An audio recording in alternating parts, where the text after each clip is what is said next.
as one people of African descent, we meet today to start working together to confront the common challenges that face us, to strengthen the historical and cultural ties that bind us, and to build social, economic, and political linkages that will promote shared prosperity and social progress for us all. As we begin this journey, I would like to invoke the words of Martin Luther King Jr. And I quote, "We must learn to live together as brothers or perish together as fools," end of quote. African and Caribbean cultural and political ties run deep based on our shared history, culture, as well as a sense of our common identity. Our common historical experience of slavery and colonialization inspired Africa's founding fathers to form the Pan-African movement in the 1900s. This movement was championed by the Africans in the diaspora, which established the foundations of a rich and vibrant African-Caribbean relationship. So today, let us come together and seize the moment to harness the tremendous potential of this unique relationship into a powerful social, economic, cultural, and political force. Allow me, Your Excellencies, to outline a few areas where we can work together to achieve this goal. I do believe that the first area is the blue economy. Both Africa and the Caribbean regions are blessed with enormous resources in the blue economy. The African continent has 38 coastal states and island states, and a coastline of well over 47,000 kilometers. All members of states of Caricom, they enjoy access to approximately 1 million square miles of the Caribbean Sea. This presents enormous opportunities to strengthen and foster innovative partnerships across the two regions to sustainably exploit and harness the potential of the blue economy. Excellencies, sustainable exploitation of these resources will no doubt boost economic prosperity, expand creation of decent jobs, and strengthen food security in our two regions. The second area, Excellencies, is climate change. Climate change remains an existential threat to all of us. In Africa, extreme swings in temperatures and rainfall patterns have, for instance, significantly increased habitat sustainability for biting insects and the transmission of vector-borne diseases such as dengue fever, malaria, as well as yellow fever. An estimated 94% of global malaria deaths occur in Africa, an epidemic that often occurs after periods of unusually heavy rain. The warming up of our continent is allowing malaria-carrying mosquitoes to survive these days at much higher altitudes. Similarly, in the Caribbean region, climate extremes in the last few decades have had devastating impacts on economies and livelihoods and have led to the rise in sea levels and increased ocean acidification. Your Excellencies, it is imperative that together we incorporate climate action into our national policies and long-term development plans and adopt global best practices to mitigate and adapt to the threats posed by climate change. The third area is health and the COVID-19 pandemic. The outbreak of this pandemic has redefined health systems across the developing world and reshaped our health responses to pandemics. In Africa, as well as across the Caribbean region, the pandemic has overstretched our health systems and challenged our traditional approaches to public health. While the number of COVID-19 fatalities are relatively low in our two regions, we are struggling to obtain the much-needed COVID-19 vaccines. In fact, in the early days of the pandemic, we experienced serious challenges with supply of personal protective equipment, medical oxygen, as well as ventilators. This, my brothers and sisters, is a wake-up call for all of us in the developing world. We must do what it is to build our own manufacturing capacity for vaccines and critical medical supplies. And in addition, we must strengthen research, surveillance, and monitoring capacity in order to mount effective responses to COVID-19 and other possible pandemics in the future. The fourth area is debt sustainability. Debt levels are rising across the world with worrying and unsustainable increases in the poorer countries. Several countries in the Caribbean region have been among the most indebted in the world since gaining independence in the 1960s. Similarly, debt sustainability remains a huge challenge to many African countries, a problem that has been compounded by the COVID-19 pandemic.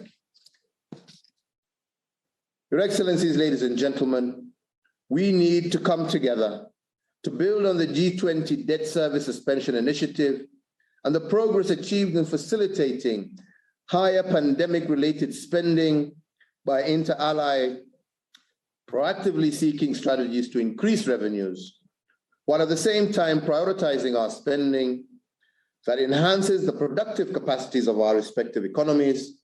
And this clearly is a task that calls for resourcefulness and innovativeness in the face of the pandemic. The fifth and last area, Excellencies, that I would call us all to focus on is technology. Technology provides endless opportunities to leapfrog our economies. With a few exceptions, the fintech industry is quite underdeveloped in both our regions. About 66% of the African adult population is unbanked, while in the Caribbean region, the fintech startup ecosystem is still evolving. We have, Excellencies, an opportunity to develop collaborations that will enable us to create a raft of tech-based products and solutions that will promote financial inclusion by providing improved access to affordable and efficient financial services, especially to the unbanked. So, Your Excellencies, today we're taking the first of our baby steps in what promises to be an incredible journey in forging closer ties with Africans at home, those in the diaspora, as well as all people of African descent. Moving forward, I want to assure all of you of Kenya's commitment to spearheading this journey towards the shared prosperity of all our people. I thank you all, and I want to wish you all the most fruitful deliberations as we move forward. I would like at this stage to give the floor to His Excellency President Felix Tshisekedi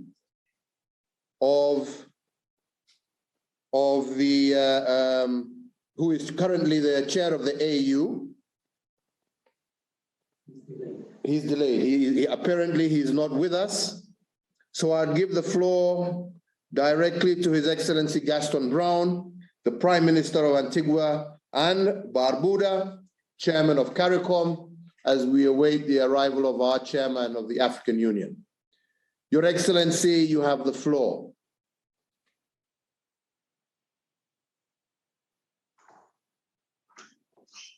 Thank you very much, Mr. President, my dear brother and friend, other distinguished heads, Secretaries General of the African Union and Caricom, brothers and sisters of Africa and the Caribbean. Forgive me for not dwelling on the formalities. As you're fully aware, I have been allocated 5 minutes, and I believe all of you would like me to make the best of my time.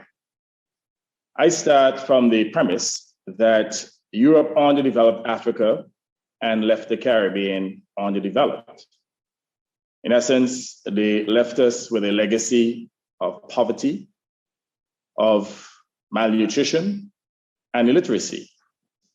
Today, through their control of the global financial, economic, and trading systems, the major European nations and their North American allies continue to hold Africa, the Caribbean, and other developing countries in the trap of underdevelopment.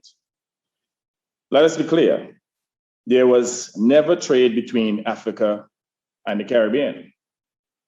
They traded our ancestors.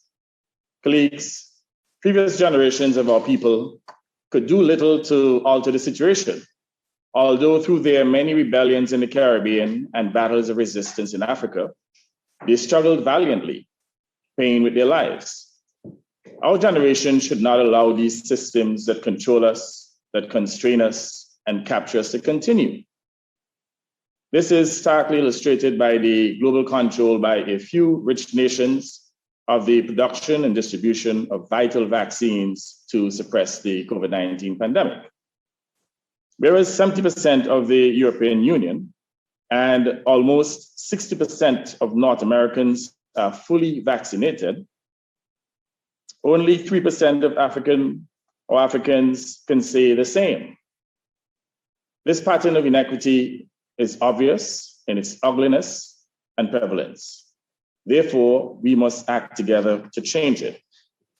We must establish structures of cooperation to promote our mutual socioeconomic interests, increasing investment and trade, and people-to-people exchanges between Africa and the Caribbean. We should resist being pushed to the margins of international decision-making and collaborate on decisions to restructure the global financial architecture and global taxation, de-risking, climate change, the blue economy, sustainable debt, reparations, among others. The success with the African Union's medical supplies platform, the AMSP, which provided life-saving vaccines to the Caribbean people, for which we are all eternally grateful, has shown that we have the capacity to cooperate and collaborate. Colleagues, we have it within our power to demand change in the international system and to fight for it and to make it happen, but only if we act harmoniously. Between the nations of the African Union and Caricom, we have a population of approximately 1.4 billion people with great natural and wealth-creating resources, including oil, gas, agriculture, minerals, forestry, tourism, fisheries, and much more. We are the suppliers of vital commodities to the global community and a strong market for the goods and services of the European market as well as North America. But we need to utilize those resources for our own benefit rather than to preside over extractive economies. Additionally, together we have the voting power of 69 nations in the United Nations and all of some subsidiary organizations, including the World Trade Organization. And I refer to that group as the group of 69, the G69. We have global bargaining power, but only if we use it effectively. If we sit on that power, then clearly we will continue to be marginalized. That is why I now make the following 4 interwoven proposals for this meeting to consider. First, we should create a forum of African and Caribbean territories and states under the acronym FACTS, managed jointly by the Secretariats of the African Union and Caricom. Second, we should nominate this day, September 7th, in every year going forward as Africa Caricom Day. Third, every year hereafter, we should repeat this Africa Caricom Summit on this day, September 7th, to analyze the global situation and our place within it, and also to discuss initiatives and programs, and to authorize joint actions. Fourth, we should charge the Secretariats of the African Union and Caricom to present to us within the next 6 months for approval at our meeting next year, the founding charter and a memorandum of operation of our forum, including proposals to overcome existing obstacles to trade and investment. Consideration should be given to a multilateral air services agreement and an investment protection, as well as a double taxation agreement between African and Caricom countries, and all visa requirements that pertain today should be abolished. Africans and Caribbeans should be allowed to move freely. Should we agree to establish these pillars of collaboration, I urge both secretariats not to over-bureaucratize these initiatives, but obviously to keep our arrangements lean and efficacious. Colleagues, let us now create the pathways of accord between Africa and the Caribbean, an accord worthy of our historic contemporary struggles to overcome the legacy of racism, colonialism, exploitation, and discrimination. We are the branches of a single tree created from the same roots.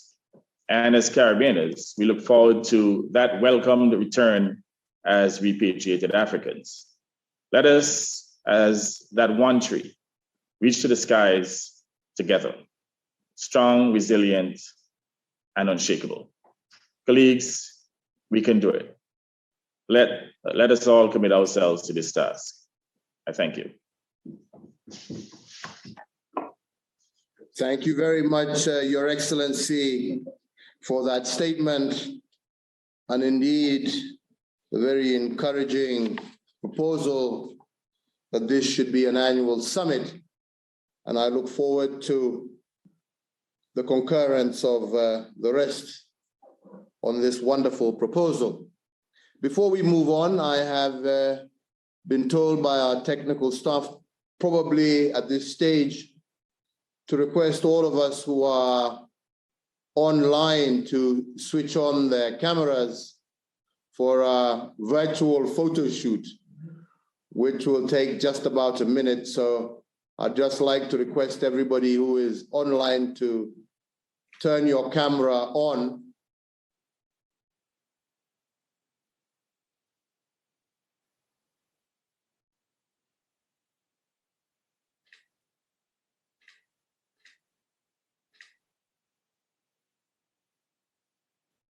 Excellent.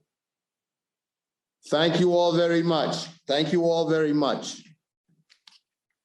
I would like now to give the floor to His Excellency Cyril Ramaphosa, President of the Republic of South Africa, and the immediate former Chairperson of the African Union, to give his remarks. Your Excellency, you have the floor. Yes. Thank you, Your Excellency, President Uhuru Kenyatta, President of the Republic of Kenya, His Excellency Musa Faki Mahamat, Chairperson of the African Union Commission, Her Excellency Dr. Carla, Natalie Barnett, Secretary General of the Caribbean Community, and His Excellency Mr. Gaston Brown, Chairperson of Caricom. Distinguished guests, ladies and gentlemen, it is a great honor to be part of this historic first Africa Caricom Summit. This initiative places us on the threshold of what I would call a new epoch of integration, unity, and cooperation. It calls to mind the words of one of the great leaders of our continent, the founding father of our sister country, Kenya, Jomo Kenyatta, when he said, "Our children may learn about the heroes of the past. Our task is to make ourselves architects of the future." Your Excellency, President Kenyatta, this summit presents a reimagining of the future of relations between our peoples,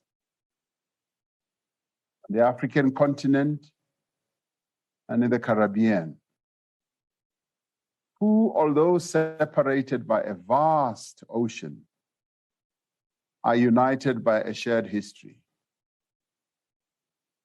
This summit is taking place in the first year of the decade of African Roots and Diaspora, which was declared in February this year at the 34th Ordinary Session of the Assembly of the African Union.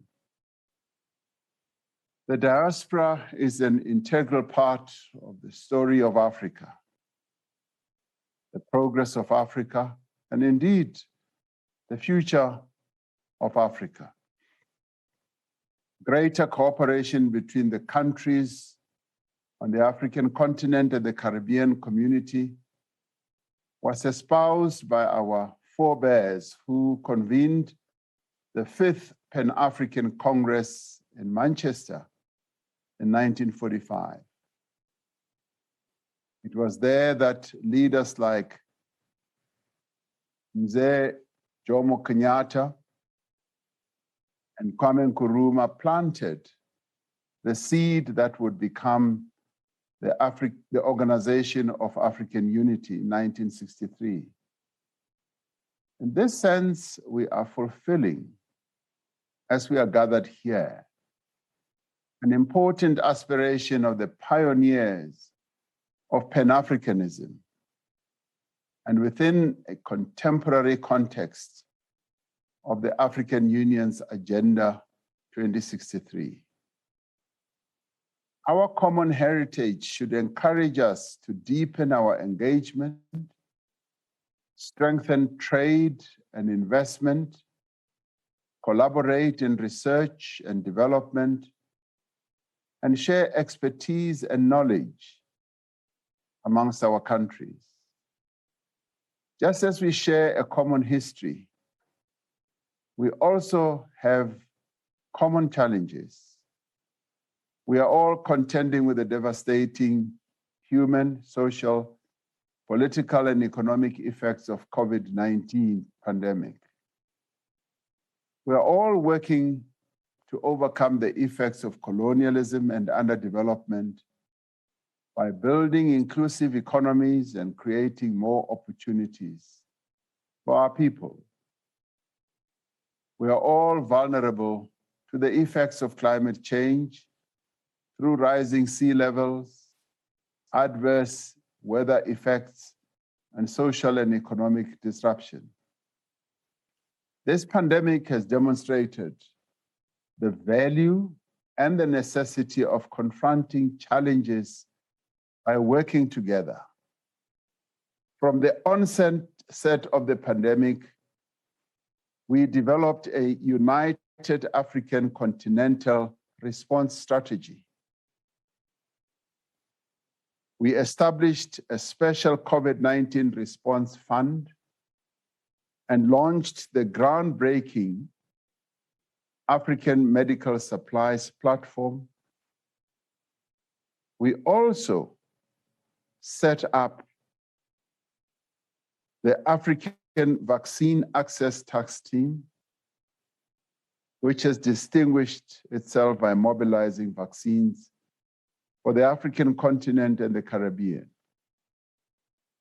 We share a determination that when it comes to vaccines and other critical health interventions, no region, no country, and no person should be left behind. It is therefore a matter of great significance that Caribbean countries joined other African countries in utilizing the platforms the African Union has set up to acquire medical supplies as well as vaccines. Just as we have worked together to access medical supplies and vaccine doses for our peoples, we need to share experiences. We also need to share expertise and technology to better respond to COVID-19, as well as future pandemics.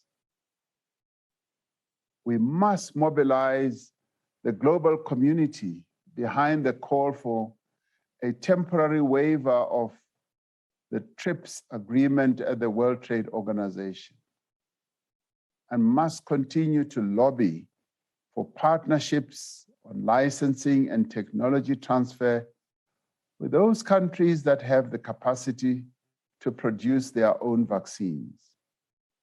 Gone must be the time now when Africa and the Caribbean will need to be sourcing medical supplies and vaccines from other lands and continents that do not have the same perspective or full solidarity that we have. The pandemic has shown what is possible when principled solidarity is put to the service of the common good. Let us draw on this solidarity as we rebuild our economies. We should, in particular, explore the opportunities that are presented by the African Continental Free Trade Area to advance our aspirations towards economic integration and shared prosperity. Through this partnership, we should work to transform the fortunes of all the people of Africa and all the people of African descent in the Caribbean. Through our actions, we must become the architects of our common future, where Africa and the Caribbean are joined together by a common goal of ensuring that our peoples have prosperity. I thank you, and I want to support the proposal that this summit must become an annual feature. Africa. It is important that the bonds of history continue into the future, seeing it through this one, we will be able to deepen our partnership. Thank you. Thank you very much, Your Excellency, for your very encouraging words. And I want to pay a special tribute to yourself for the leadership that you showed and how you led us in a very difficult year during your term as chair of the African Union, and indeed your willingness and openness to ensuring that we work together with the Caribbean in our drive towards ensuring that we get access to vaccines for all our people. So, Your Excellency, thank you very much. At this juncture, I'd like now to give the floor to His Excellency, the Honorable Dr. Keith Rowley, Prime Minister of Trinidad and Tobago, and the immediate former chairperson of Caricom. And I yield the floor to you, my brother. Thank you very much, Mr. Chairman. Your Excellencies, colleagues, friends, a very good day and welcome to this historic occasion. Today's high-level engagement between Caricom and Africa is indeed a historic one. It's fitting that this summit is being held during the United Nations International Decade for People of African Descent, 1st of January 2015 to the 31st of December 2024. I wish to thank His Excellency Uhuru Kenyatta for the sterling efforts that have brought us to this juncture. We must also acknowledge, apart from our centuries-old ties, the many African and Caribbean architects and champions of closer political, social, economic, and cultural linkages between and among our sovereign states. Africa has been Caricom's invaluable partner in several platforms, such as the United Nations within the Group of 77, and in our dealings with Europe under the umbrella of what is now the Organization of African, Caribbean, and Pacific States. United, we have known success. Closer collaboration will undoubtedly be to our mutual benefit, whether it be in pursuing development finance, resource utilization, and debt sustainability, maximizing the green and blue economies, the United Nations Security Council reform with Africa and small island developing states adequately positioned, or in the existential fight against climate change, the effects of which are wreaking havoc the world over and exacerbating our peculiar vulnerabilities. We look forward, therefore, to a meaningful outcome in Glasgow at COP26, working alongside our global partners. As chairman of Caricom during the first half of this year, I can attest to the value of closer collaboration between our regions.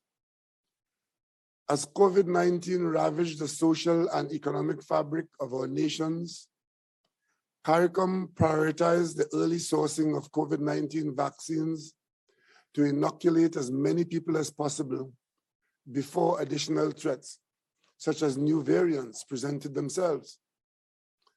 The prevailing vaccine inequity, commonly called vaccine apartheid, stymied that plan. I therefore wish to register my sincere gratitude to His Excellency Cyril Ramaphosa, President of South Africa, and His Excellency Uhuru Kenyatta, co-chair of this summit. Also, President Nana Addo Akufo-Addo of Ghana, for the meaningful discussions and interventions during my tenure and the pragmatic solutions arrived at in the face of this global health crisis. Thankfully, last month, Caricom began to receive a substantial allocation of vaccines under the African Medical Supplies Platform. Thank you, Africa. I am pleased to confirm that my country's first tranche was received on 19th August 2021. Trinidad and Tobago's linkages to Africa run deep, as marked by our bilateral relationships, observer status at the African Union, high commissions in Nigeria and South Africa, and honorary consuls in Ghana and Kenya. Soon, we too will avail ourselves of the magnanimous gesture of the government of Kenya to provide office space for Caricom's diplomatic presence in Africa, a tangible manifestation of the commitment to engage Africa's sixth region as reflected in your Blueprint for Development Vision 2063.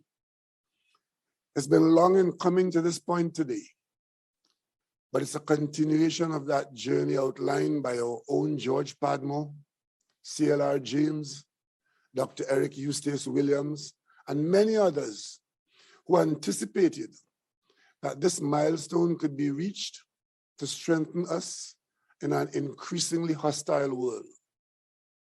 Notably, our country's Vision 2030, finalized during my administration's first term in office, highlights deepening the relationship with Africa, among other partners. We have strong people-to-people ties and have welcomed distinguished African leaders to our shores, with the most recent in 2019 being His Excellency Nana Addo Dankwa Akufo-Addo of Ghana. I had the privilege of undertaking an official visit to Ghana in 2016 and building on the African Energy Initiative spearheaded by former Prime Minister Patrick Manning, sharing over 160 years of experience in the energy sector. We welcome the inclusion on today's agenda of trade and investment and highlight the symbiotic relationship that exists with improving transport connectivity. While digital functionality is an imperative with online platforms such as this being ubiquitous, in-person exchanges will boost our trade, investment, and tourism activities. We believe that there is scope also for immediate closer cooperation in the areas of finance and agriculture. In the financial services sector, some advances have already been made. Our Trinidad and Tobago's Republic Bank Limited acquired in April 2018 the majority shareholding of HFC Bank of Ghana Limited as part of its aim to be a key player in corporate banking internationally. We therefore look forward to continued investment in both directions. We in Caricom are actively engaged in discussions to establish an investment fund to unlock and sustain our development programs. We trust that Africa will invest with us as we are indelibly imprinted with Africa in us. There's also scope for collaboration in the creative sector, which has been particularly hard hit by the pandemic. Africa and the Caribbean have gifted the world with exceptional talent, be it in music, publishing, film, or fashion. Let us strengthen the links between our region's creative industries, a sector described by the United Nations Educational, Scientific, and Cultural Organization, UNESCO, as having the capacity to be, and I quote, drivers of cultural, economic, and social outputs for sustainable development, unquote. We must also seek out ways to mend the socio-cultural dissonance derived from the legacy of slavery. Educational programs, the development and promotion of genealogy, of heritage tracing, may prove instrumental in finding and filling the knowledge and familial gaps. In closing, I look forward to deepening our strategic partnership in the best interests of our citizenry. I wish to close by quoting the great Kwame Nkrumah, who said, and I quote, "I am not Africa because I was born in Africa, but because Africa was born in me," unquote. Thank you, colleagues, and I look forward to the continuation of this long and successful journey. Thank you, Your Excellency, for those very encouraging remarks. The key message there being the need for all of us to forge much closer ties between our two peoples. Your Excellencies, I've just had word that both our chair, President Felix Tshisekedi of the Democratic Republic of Congo, who is also the chairperson of the African Union, and His Excellency Nana Addo, President of the Republic of Ghana and chairperson of ECOWAS, are currently chairing an emergency meeting of ECOWAS to discuss the unfortunate situation that has taken place in Guinea-Conakry. And I have been told that they will attempt to join us if they are able to conclude on time. So on their behalf, both had confirmed attendance, but I think we can accept their apology given the crisis that I have just referred to. So I will now give the floor to my sister, Her Excellency Mia Moore Motley, Prime Minister of Barbados, and the incoming chairperson of UNTAD, to make her remarks. My sister, you have the floor. Thank you, my brother Uhuru, and I sincerely hope that our brothers will join us shortly, but we all know the exigencies of the offices of state, and we hope that they can join us, as I said, and that they will be successful in their deliberations elsewhere. I think, my brother, when we met in Barbados in August of 2019 and first conceptualized this Africa Union Caricom Summit, it was because we know that this is our future and this is where we have to carry our people.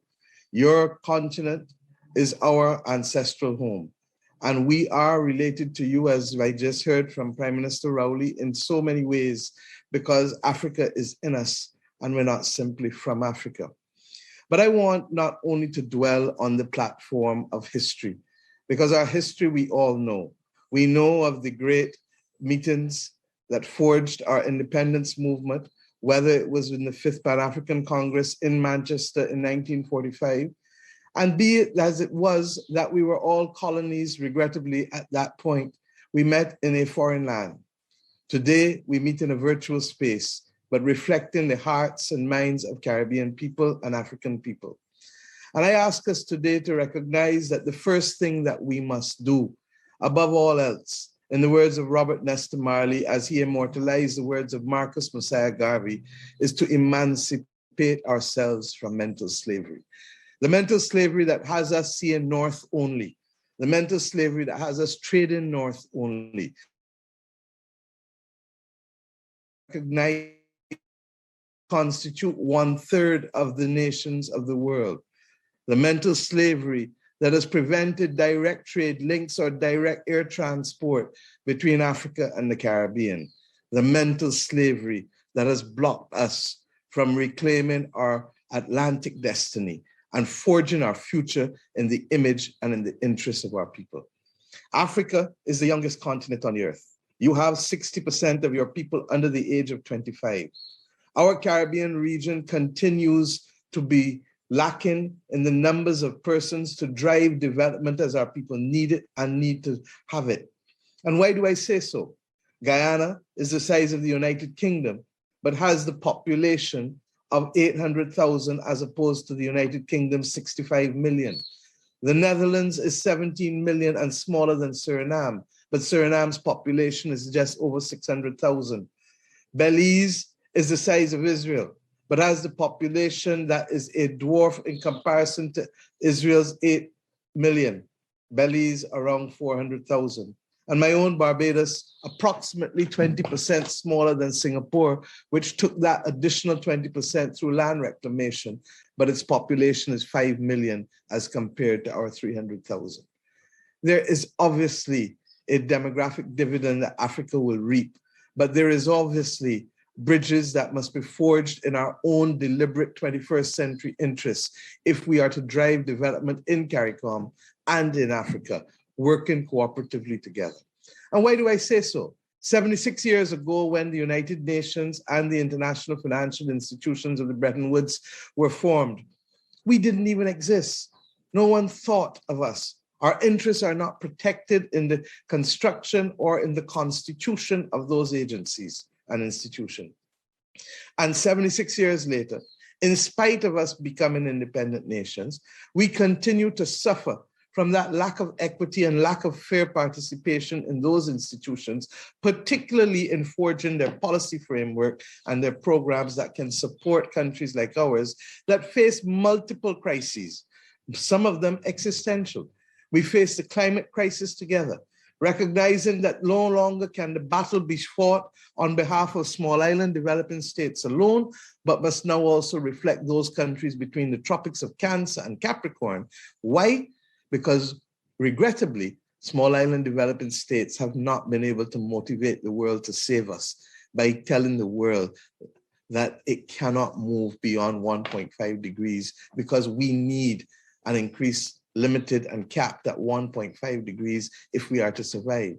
The multiple storms and floods, my brother, that you have seen across Africa, and the multiple hurricanes and droughts and sargassum weed that you see across the Caribbean reinforce that we are the victims of that climate crisis that we did not create, that are the victims of the same greed that caused the extraction of wealth from our countries across both sides of the Atlantic in order to enrich those who sought to have a development projection based on that extraction of our wealth and the use of primary commodities to continue to be the basis for them to add value that way exceeds that which we receive for primary commodities. It is up to us to make these changes. We know them well. And we continue not only to face the climate crisis, as I said, we face now jointly the pandemic. And while we fight this current pandemic against the background of vaccine inequity and apartheid, against the absence of global leadership so that we could have found a way to fight the battle against the very variants, we do so conscious that there are other pandemics that are likely to confront us. And indeed, I chair on behalf of the World Health Organization, the One Health Global Initiative, that is fighting against what will come to be regarded as the slow motion pandemic, the battle against antimicrobial resistance, because it is expected to be the biggest killer of our citizens by the year 2050 because of our body's resistance to antibiotics, whether we ingest them as humans or whether we eat them from the food and the meat and vegetables that we eat, or whether they affect our environment because of the impact on runoff. We equally fight the battles of violence, whether violence born or risen as a result of terrorism or as a result of social implosion because of poverty and lack of development opportunities. And we equally fight the battle, regrettably, of access to concessional financing that is affordable and that is capable of being the platform for our development. Why do I say so? Because at the end of the day, when a country like Ghana and a country like Greece go to the international capital markets, how do we explain them having the same international credit ratings, but Ghana having to borrow at multiple times more than the cost that Greece borrows at, simply because Greece belongs to the European Union and the international financial community values the definition of safe assets, which are within the European Union, in a way that Africa and the Caribbean do not have access to these safe assets. I hope that we will continue to work together to reverse these fortunes. And I'm comforted by the meetings that I had with the African ministers of finance earlier this year and the work of the predecessor in the chair of the development committee at the World Bank and the IMF, the Minister of Finance from Ghana, who, like us, recognize that we have to spend the time to do the heavy lifting and to create the definitions that will allow for a level playing field with respect to the cost of borrowing in our region. But these are not the only things that bring us together. The truth is that there are so many other things that have economic value that we have not even started to touch the surface with. We need to be able to visit our countries. Caribbean people want to see Africa, and African people need to see the Caribbean. We need to be able to work together, not just in the interest of a colonial civil service or because people brought us here against our will. We need to do it as a matter of choice and as a matter of economic destiny. We need equally to recognize that our common habits in food, our common likes in food, from yam and cassava to jollof rice to pilau, to the influence of immigrants from other parts of the world, have made our regions rich. And at the very time when much of the developed world spends time in the luxury and leisure of food, our people continue to starve to have access to food as they face hunger on too many fronts. Let us use that very same food to create the economic wealth and prosperity in circumstances where it is not simply exported as raw valueless commodities, but those that have added value to be able to make the benefits accrue to our people. Let us recognize that cricket is a global game, and whether it is in Rwanda or Kenya, that we need to be able to have more people playing cricket. And we in the Caribbean can continue to bring our prowess there to be able to have the benefit of more cricket playing nations out of Africa and the African diaspora. Let us equally recognize that the opportunities of technology have shown that it is possible to leapfrog aspects of our development. We continue to admire Kenya and all of those others who have used the mobile technology to be able to facilitate the bankless and those excluded from financial institutions in our region, and allowing them now to be able to provide for themselves and their families by using technology to be able to access it. But let us equally learn from each other. We in Barbados have for almost the last century found ways of titling land for our people who are in possession of land without title, such that they may convert that possession of land to be able to leverage it in order to improve the quality of their housing and access to machinery to improve the quality of their farming. We can learn from each other. And I trust and pray, my brother, that this summit will not only be, as our brother Gaston has called for it, and our brother, the president of South Africa, has reflected, that it will be an annual summit. But as we go to the very, very, very end of our engagement, let us remember that the only thing that stops us from having a direct air link between Africa and Barbados, Africa and the Caribbean, is the will of those of us who continue not to recognize the importance of unlocking 1.4 billion people who have a common ancestry to be able to work with each other. We thank God that we are, at this point in time, making it together in order to make that defined difference to our people.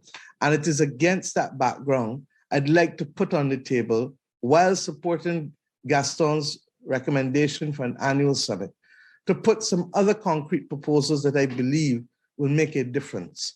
One, as I said, the establishment of a regular weekly direct airline flight between Africa and Caricom, even if it means that we may have initially to help subsidize it, because without the vision that is necessary, without the mental emancipation, the unlocking of that 1.4 billion people will not happen. And we cannot justify the AU making Caricom the 6th diasporic region without seeking now to ensure that the people of both regions can mix with one another and understand why we truly are family. Two, a dedicated and highly empowered public-private sector mechanism that enables the development of the African Caribbean economy, particularly in the areas of digital technology, creative industries, renewable energy, and the life sciences. And separate from that, my dear, all my friends, all of the ability to mobilize our funding in order to be able to ensure that we can finance development, not just of governments, but of companies and individuals in our two regions. Thirdly, the establishment of a joint AU CARICOM electronic mass media platform, or a mechanism that facilitates the exchange of news, information, and artistic programming, sports. Because when our people see each other on a daily basis, they will understand why we must travel and why we must trade. And they will therefore enable those air links and maritime shipping links that we make to become sustainable. Fourthly, a collective commitment to participate in the 22nd of September high-level meeting in the UN General Assembly, week after next, in commemoration of the 20th anniversary of the 2001 UN World Conference Against Racism that was held in Durban.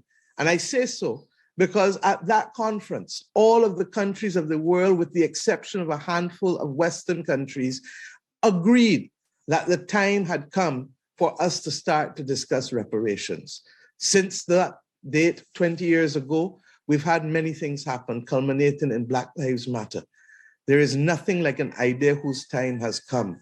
And I hope that we leave this summit prepared to coordinate a position as we go to the UN to ensure that we now begin to discuss the absence of a development compact when our countries became independent, the extraction of wealth over centuries, and the fact that our future development must rest equally on reparative justice, and if we are to give our people a chance to be able to access the development opportunities that are theirs to have, but have been deprived because of that continuous extraction of wealth over time. As I said earlier, when the UN and major Bretton Woods institutions formed before most of our nations existed, we did not have a chance to be a part of how they were forged and what they focused on. They were simply not created with our existence in mind. As we make up 1/3 of the world's nation states, we must now work together to bring reform to these institutions so that we can unlock the potential to pursue development on behalf of our people. And finally, let us, my brothers and sisters, recognize that in the past, Africans came to the Caribbean because of others, forcibly. Caribbean citizens came to Africa in the early independence years because of the colonial civil service. Let us today, after September 7th, 2021, cut out the middle passage. Let us cut out the middle leg. Let us cut out the middleman. And let us come together and reclaim, each of us, our Atlantic destiny, because it is the best thing for our people. And in claiming the Atlantic destiny, let us forge it in our interests and in our image. As I said earlier, this time, my brothers and sisters, is our time. By choice, our choice, for us and not for anyone else. Thank you, my brother. And I thank the people of Kenya for facilitating this conference. My only regret is that it did not happen in June last year when it was supposed to, and when all of us could have at the end of this hugged each other as brothers and sisters do, knowing that our love and commitment will carry us through. But perhaps the delay of the holding of this conference is the story of our existence. Obstacles upon obstacles, but resilience above resilience to get us to this point. We have started the journey. I pray that others will continue it, for it is absolutely necessary for us, for our people, to do the right thing by them after centuries of exploitation. Thank you, my brother. Thank you very much, my sister, for that very powerful, powerful statement. And I want to particularly thank you for your passion and how closely we've worked together to make this day a reality, and the passion that you have to bring our people together so that we can together grasp our common destiny and truly, as you have just said, free ourselves from that mental slavery that has kept us apart. So I really look forward to continuing to work with you, and thank you very much for the statement that you have just made. I would like now to give the floor to our dear brother, His Excellency President Paul Kagame, President of the Republic of Rwanda, and the immediate former chairperson of the East African Community. Your Excellency, you have the floor. Thank you very much, Excellency President Uhuru Kenyatta, Chairperson of the Summit, Right Honorable Prime Minister Gaston Brownie, Chairperson of the Caribbean Community, Caricom, Excellencies, Heads of State and Government, Excellency Musa Faki Mahamat, Chairperson of the African Union Commission, Excellency Dr. Carla, Natalie, Barnett, Secretary General of Caricom, leaders of international organizations, distinguished brothers and sisters. Let me begin by congratulating you, my brother, friend, President Uhuru Kenyatta, for spearheading this effort together with the Caribbean leaders. Establishing a permanent forum for dialogue between the African and Caribbean regions is not only welcome, but is also overdue.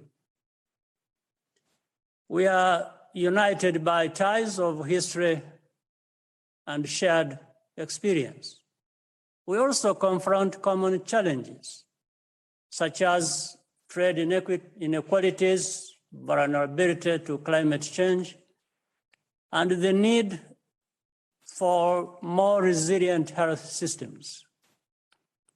Our regions also have special requirements for adequate fiscal space to finance pandemic recovery.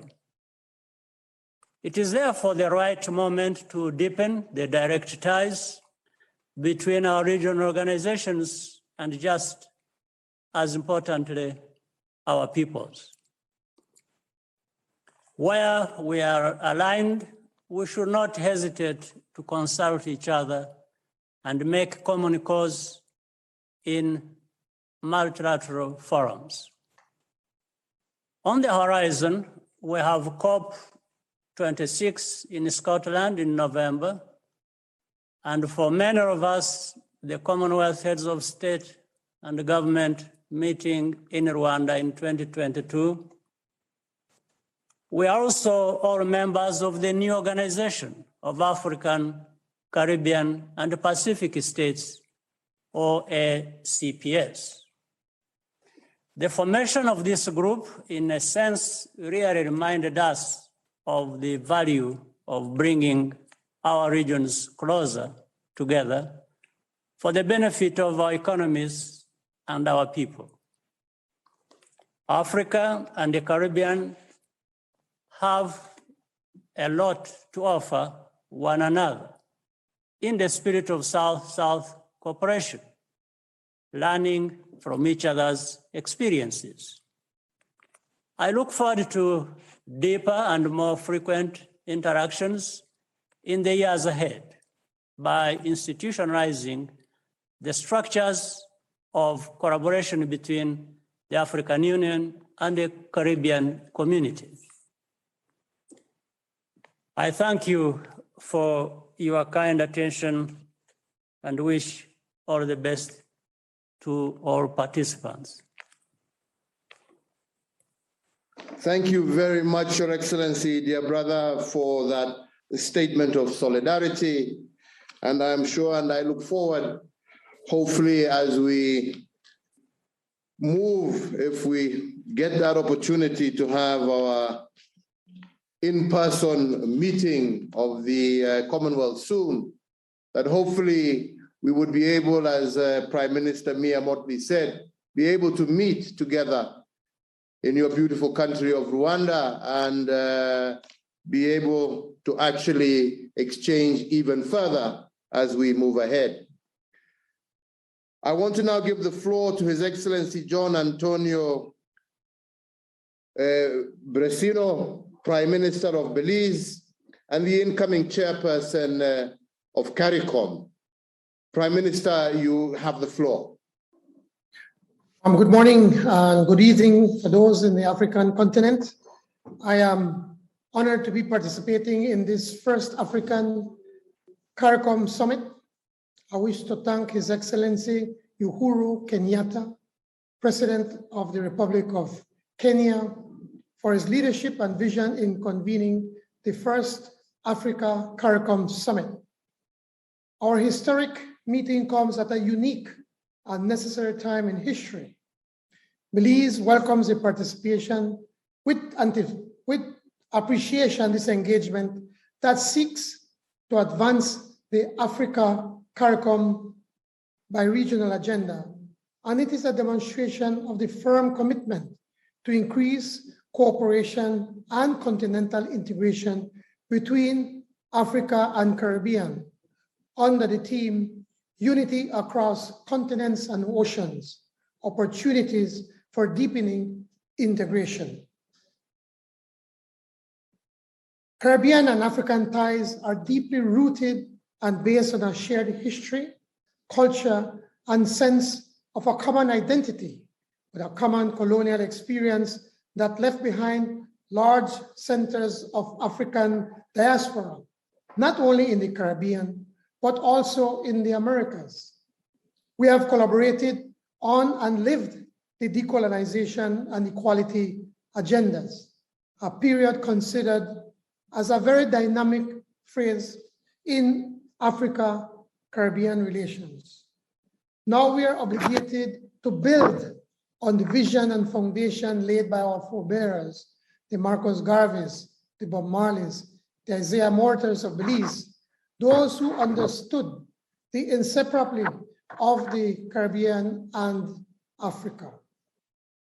This summit, Excellencies, is a renewed opportunity to solidify the strong cultural and historical bonds that unite us, not only at governmental level, but also at the people-to-people level. It is imperative that we continue to build on the Africa-Caricom partnership to forge closer, tangible linkages to meet the challenges of today. We already have a strong record of consultations and collaboration with each other in a number of areas within the various configurations and grouping at multilateral organizations, as well as at regional and national levels, including at the United Nations, the Organization of African, Caribbean, and Pacific States, the Commonwealth, the Non-Aligned Movement, the Group of 77, and the Alliance of Small Island States. While we have worked extensively throughout the post-colonial period to present, there is much more that needs to be done to further strengthen the political dialogue and promote avenues for functional and technical cooperation, increased cultural and educational cooperation, and enhanced trade and economic integration between Caricom member states and Africa. The unprecedented challenges of today compel us to strengthen cooperation across a range of fora to tackle issues on the global agenda and take coordinated positions and action in areas that matter most, especially Agenda 2030 and the Sustainable Development Goals, climate change, resilience, adaptation, and natural disasters, the global financial system, and issues relating to development financing, de-risking, and blacklisting, migration and trafficking in persons, the equitable and sustainable economic and social recovery from the ongoing COVID-19 crisis, and other common threats. We must not forget the value and dividend to be derived from promoting people-to-people contact, utilizing academic and media channels to foster greater understanding of our shared heritage and exchanges between policymakers in building enduring partnerships. Excellencies, Belize reiterates its commitment to work with sincerity of purpose towards a defined mechanism for our partnership, a structure that will enhance our integration through the elaboration of a plan of action and a program of work, and one that considers the opportunities before us. We must devote sufficient attention to transforming our partnership into a political force for the realization of the full scope of the political and socio-economic dimensions of the African-Caribbean relationship. Belize is deeply appreciative to the African Union for the arrangements put in place that enabled Caricom member states to access the African Medical Supplies Platform, a very important avenue of COVID-19 vaccine access to support our ongoing vaccine programs. Belize received late last month 132,000 doses of the Johnson & Johnson vaccines against COVID-19. Belize is grateful for this expression of solidarity with the region. I also want to acknowledge the generosity of the Kenyan government in facilitating a joint Caricom physical presence in Nairobi with the objective of expanding the Caribbean's outreach and developing beneficial relations with all our sister nations on the African continent.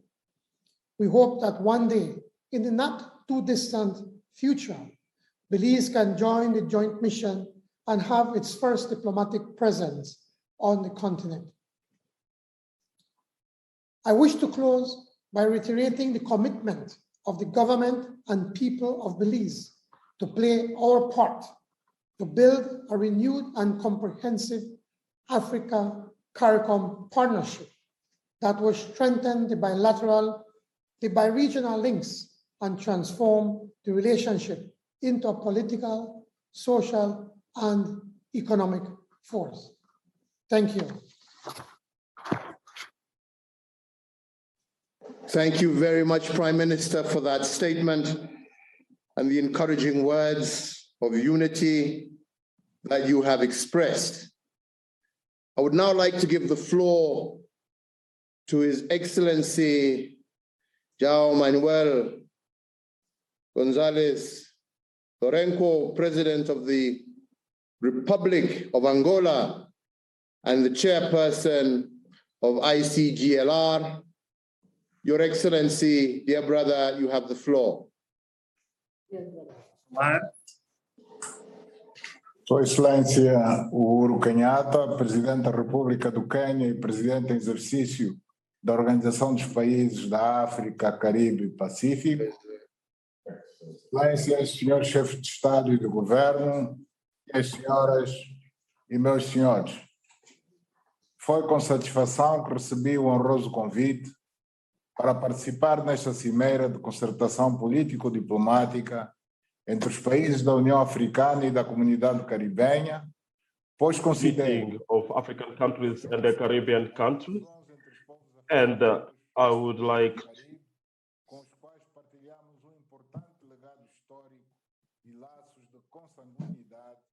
resultantes do tráfico transatlântico de seres humanos que está na origem of human beings in the Americas. I say they earn your keep today, I say. As a poet and dramaturg, was incisive for programs in the years of 50th year and the 60th, and the Pan-African, which was led by Leopold Senghor, Agostinho Neto, Amilcar Cabral, Sekou Touré, and others which were in the origin of this organization, African organization. This important event is hosted in a day that the International Day of instituted by African Union between Union Africa, between a memorandum of understanding to recognize the diaspora as a 60th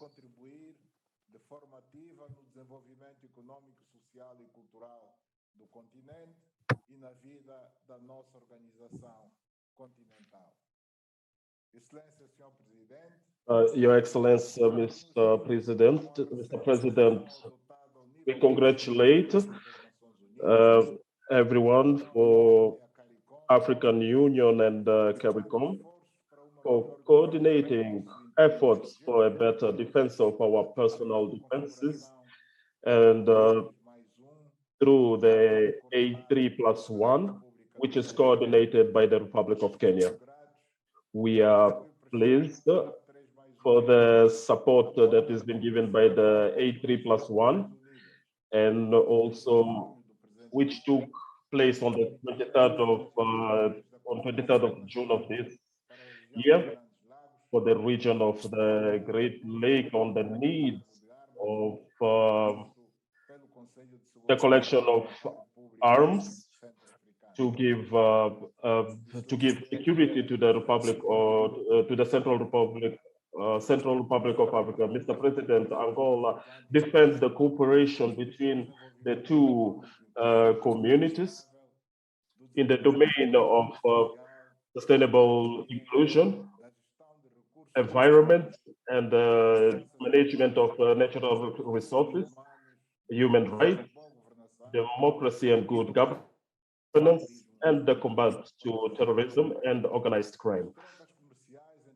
The commercial trade between African countries and the Caribbean community is very low, although there's an existence of the need of the domain of e proteção do ambiente. Angola está a desenvolver programa. Angola is also developing a program of development of infrastructures, and to support the problems of droughts in the south of our country, a problem that doesn't just affect Africa but also the Caribbean countries, which they face a change of experience in this domain. It's a big advantage for both organizations. Excellencies, Mr. President, the strengthening of the commerce domain, this can be a good system to be able to support the trade between the African countries, and can also be extended from Africa to Pacific countries and Caribbean countries through an agreement of free trade with the countries of the Caribbean region. Angola will on 4th of October will conduct a meeting together with UNESCO, which will constitute a good platform which will cover the cultural and economic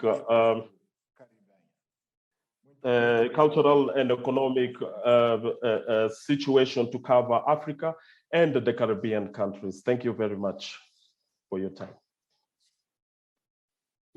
Thank you very much, dear brother, Your Excellency, President of the Republic of Angola, for that encouraging statement. And I now will give the floor to His Excellency, Dr. Lazarus McCarthy Chakwera, President of the Republic of Malawi and Chairperson of SADC. Your Excellency, you have the floor.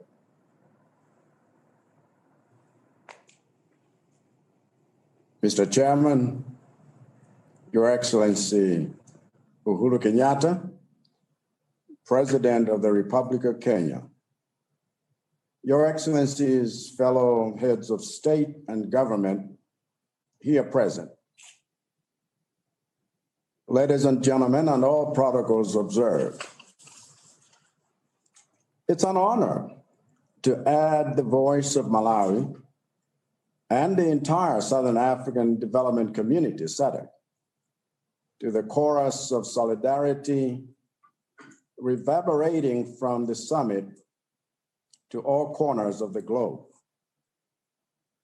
Admittedly, our convergence in this fashion is long overdue.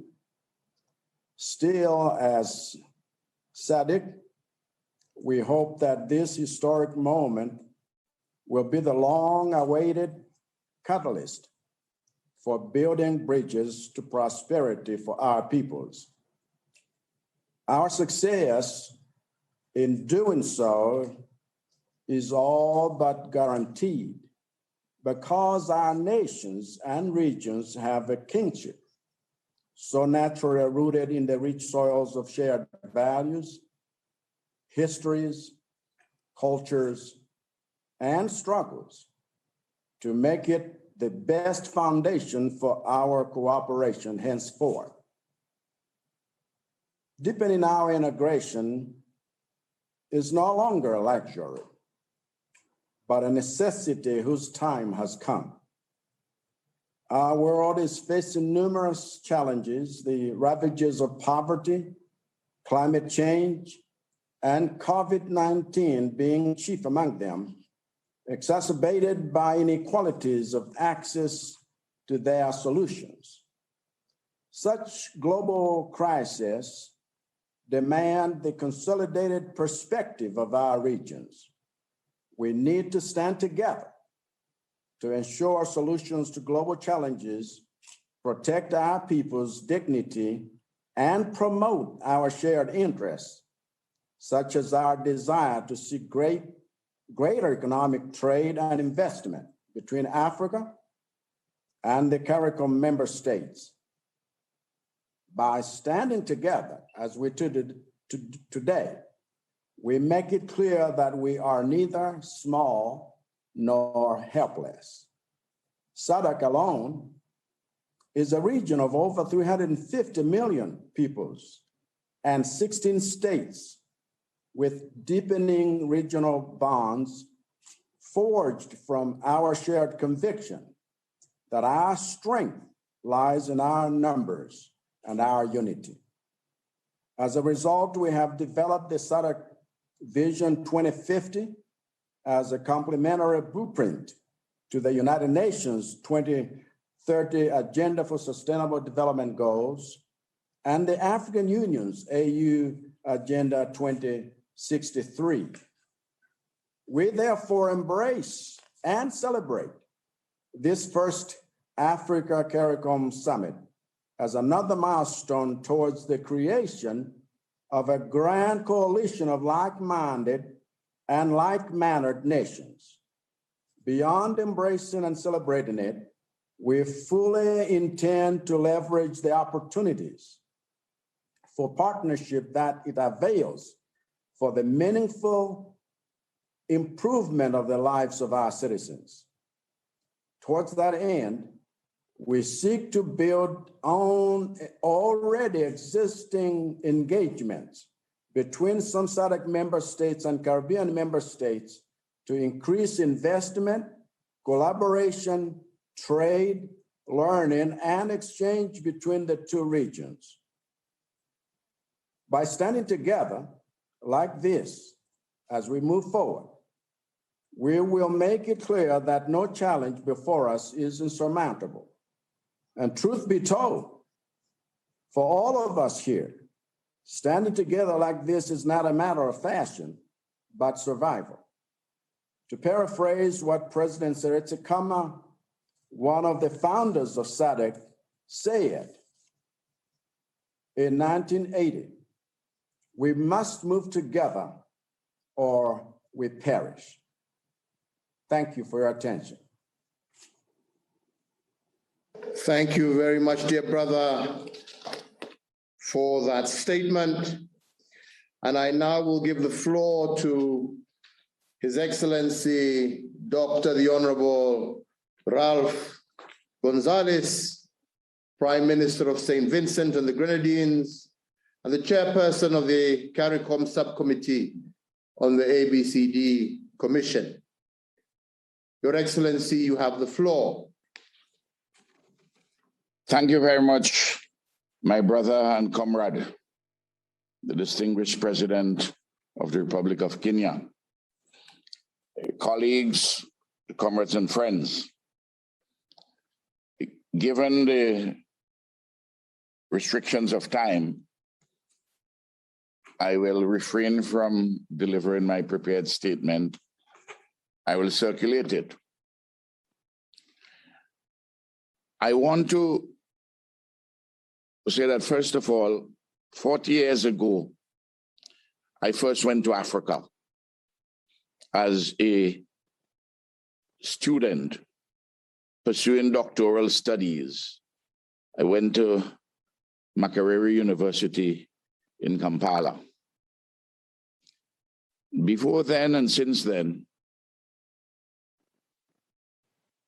my political life has been engaged in, among other things, the defense and promotion of the African and Caribbean civilizations and their unity.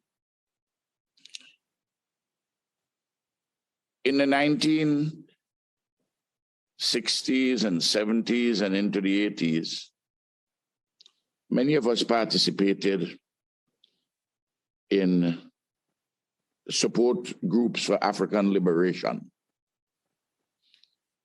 In my case, in the United Kingdom, in the USA, and of course, in the Caribbean, for the liberation of Southern Africa, South Africa, and Zimbabwe, and for the independence of former Portuguese colonies of Angola, Mozambique, Guinea-Bissau, Sao Tome, and the Principe. Africa and the Caribbean have, over the years, for over 100 years, have been assisting each other in our quest for national liberation and independence. It is very fitting, my dear brother Uhuru, that you should be chairing this historic first summit with Gaston Brown, my friend, the Prime Minister of Antigua and Barbuda, our Caricom chair. Because Uhuru, it was your father, the great Jomo Kenyatta, who in 1945 was a central figure at the Pan-Africanist conference in Manchester, at which there were very important Caribbean personalities, some of them referred to by Prime Minister Raoul of Trinidad and Tobago.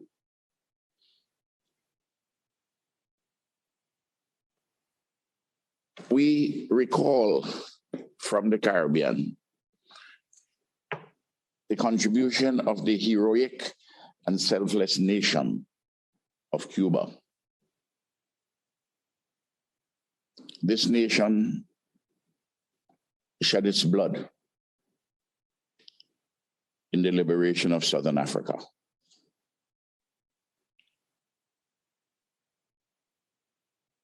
The Battle of Cuito Valley is legendary. We all know this history. We all know the selflessness of Cuba. It demands of us today at this summit that we give a practical commitment to assist Cuba, which is currently being besieged by the twin challenges of the illegal blockade, economic blockade by imperialism, and the feverish ravages of COVID-19. Cuba will not ask, but it is our duty to assist and to do so with urgency.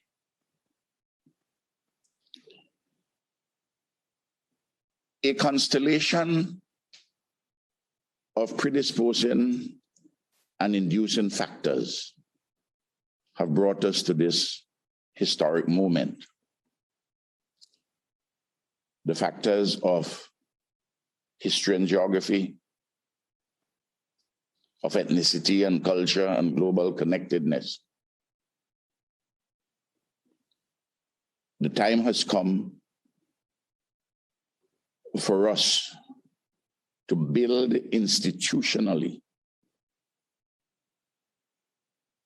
a mechanism for the practical realization of the agenda which has been outlined in the concept note to the summit and as adumbrated by all the preceding speakers.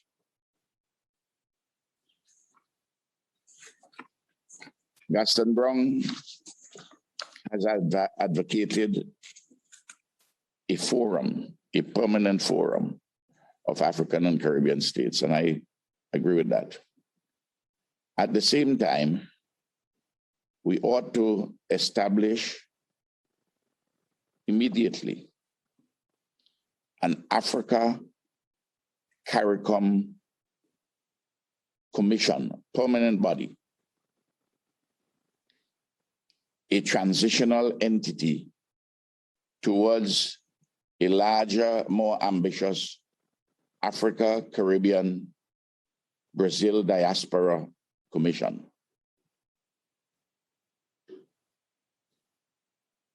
Africa has 1.4 billion people.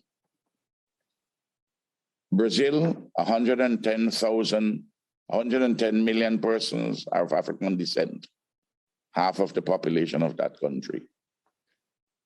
There are 24 countries washed by the Caribbean Sea, including the member states of Caricom. Together, these countries number 79, and the population is close to 2 billion. 8 billion people are estimated to be in this world. There are things of a hugely practical nature that we can do to build upon the work we have been doing in a number of different areas, as outlined by several speakers hitherto. And we need to do these things to deepen our integration and our cooperation for the betterment of our people, to uplift the quality of their lives. In the early 20th century, The Right Excellent Marcus Mosiah Garvey, National Hero of Jamaica, founder of the Universal Negro Improvement Association, UNIA, made a clarion programmatic call for the unity of Africans at home and abroad. Then, Africa and the Caribbean were in the throes, were under the heels of colonialism. Today, there are 54 independent African nations, 24 independent nations in the Association of Caribbean States, all washed by the Caribbean Sea, 14 of which are independent Caricom states. I mentioned Brazil, and of course, some 70 million persons in the diaspora of persons of African descent. This is a mighty force. The future of humanity rests on the fulcrum of the unity of these countries and peoples. As we elaborate our program, we're mindful of all the bilateral and multilateral work that we have been doing together. And St. Vincent and the Grenadines has been pleased to be part of the A3+1, one being St. Vincent and the Grenadines, this important body at the United Nations Security Council. St. Vincent's tenure on the Security Council comes to an end at the end of this year. It is my regret that there is not another Caribbean country, another Caricom country going to the Security Council. And we must make this something of great importance as a strategic objective going forward. Always to have a country from the Caribbean on the Security Council as a non-permanent member. And to continue to work in that important body and other United Nations bodies as a cohesive and important force. Our agenda in going forward, in addition to all what has been said before, I think we need to take a practical lead very urgently. We have been doing so, but not with the degree of urgency and with the extent of the commitment that we ought to have. That Africa and the Caribbean and our diaspora, in communion with each other, must mount a strong push for reparations, for native genocide, and the enslavement of Africans, which genocide and enslavement were driven by European colonialism. This summit must make a difference. 2 million people are dependent upon us. Humanity is dependent upon us. So,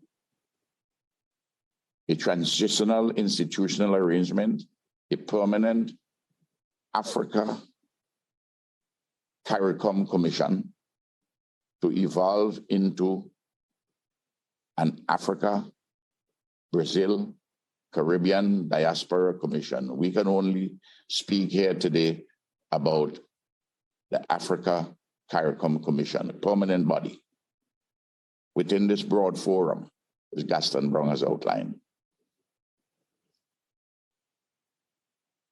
This vision is something which I believe that all right-thinking people in Africa, the Caribbean, and indeed Latin America and the diaspora would support. I am overjoyed. I feel very privileged. After all the years, to be here at the first Africa Caricom Summit. The struggle continues. I'm obliged.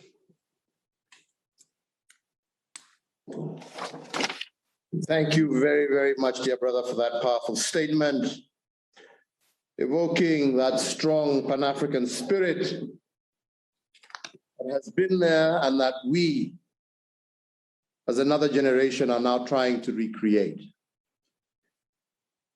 Your Excellencies, ladies and gentlemen, we are now concluded with our second section, where we have heard from all our regional heads and keynote speakers. And I think the message is clear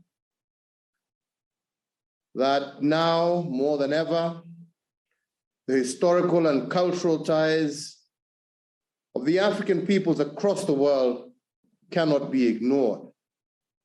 And really the onus is upon us as leaders to harness the desire and the will of all peoples of African descent to unite as one across continents and across oceans. Your Excellencies, we do have a few other heads of state who are participating, who have requested to make short statements. And at this juncture, I would like to open the floor to them before we hear from the heads of our regional organizations. So the floor is now open, and we have the President of the Republic of Guyana, and I give the floor over to him. Thank you very much, His Excellency Uhuru Kenyatta, Excellency Gladstone Brown, Sheriff Caricom, colleagues, Excellencies. I'm honored and pleased to be participating in this dialogue this morning. Africa and the Caribbean are no stranger to each other.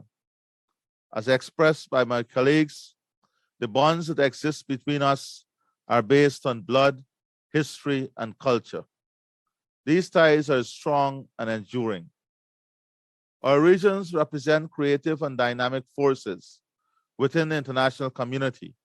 As such, there is no reason why we should not initiate greater socioeconomic collaboration.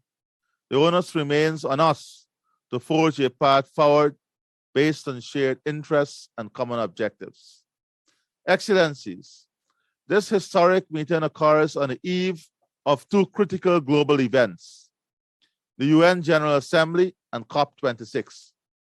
It is therefore an opportune time for us to determine some common ideas and messages which we wish to convey to the global community. For us, the global pandemic awakens the harsh reality of the differentiating treatment between the developed and developing world. It also reemphasizes that fundamentally, it is the developing world that suffers the most under these circumstances.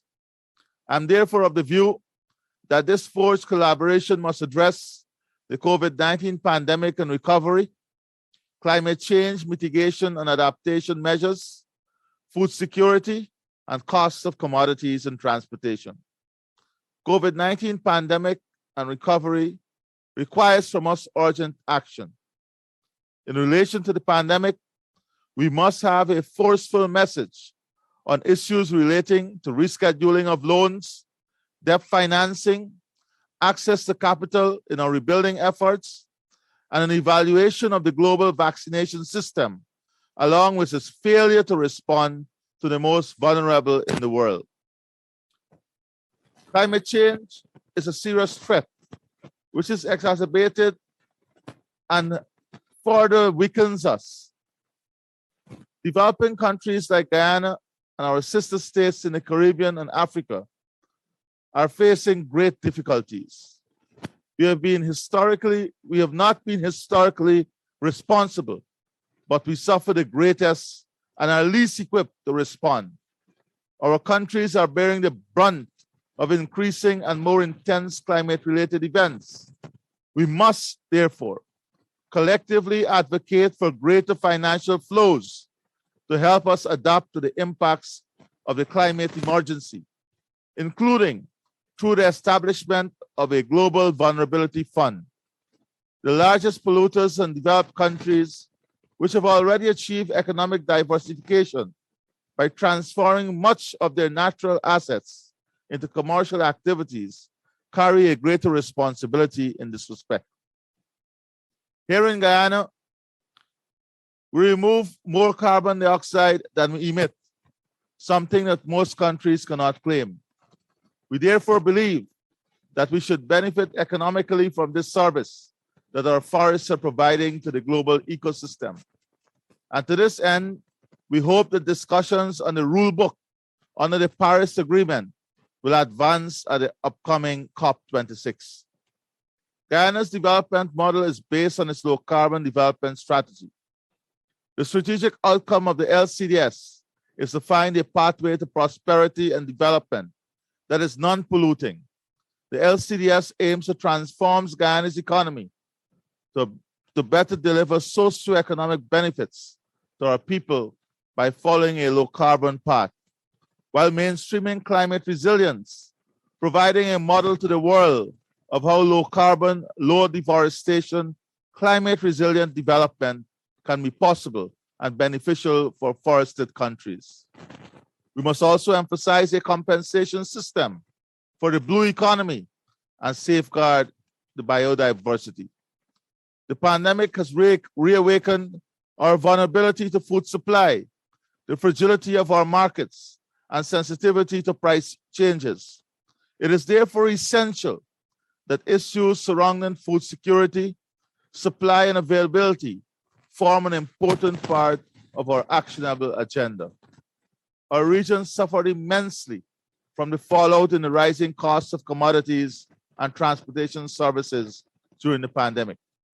We must therefore address these issues through a common theme, as we, the developing economies, will find it even more difficult to cope with and rebuild post-COVID.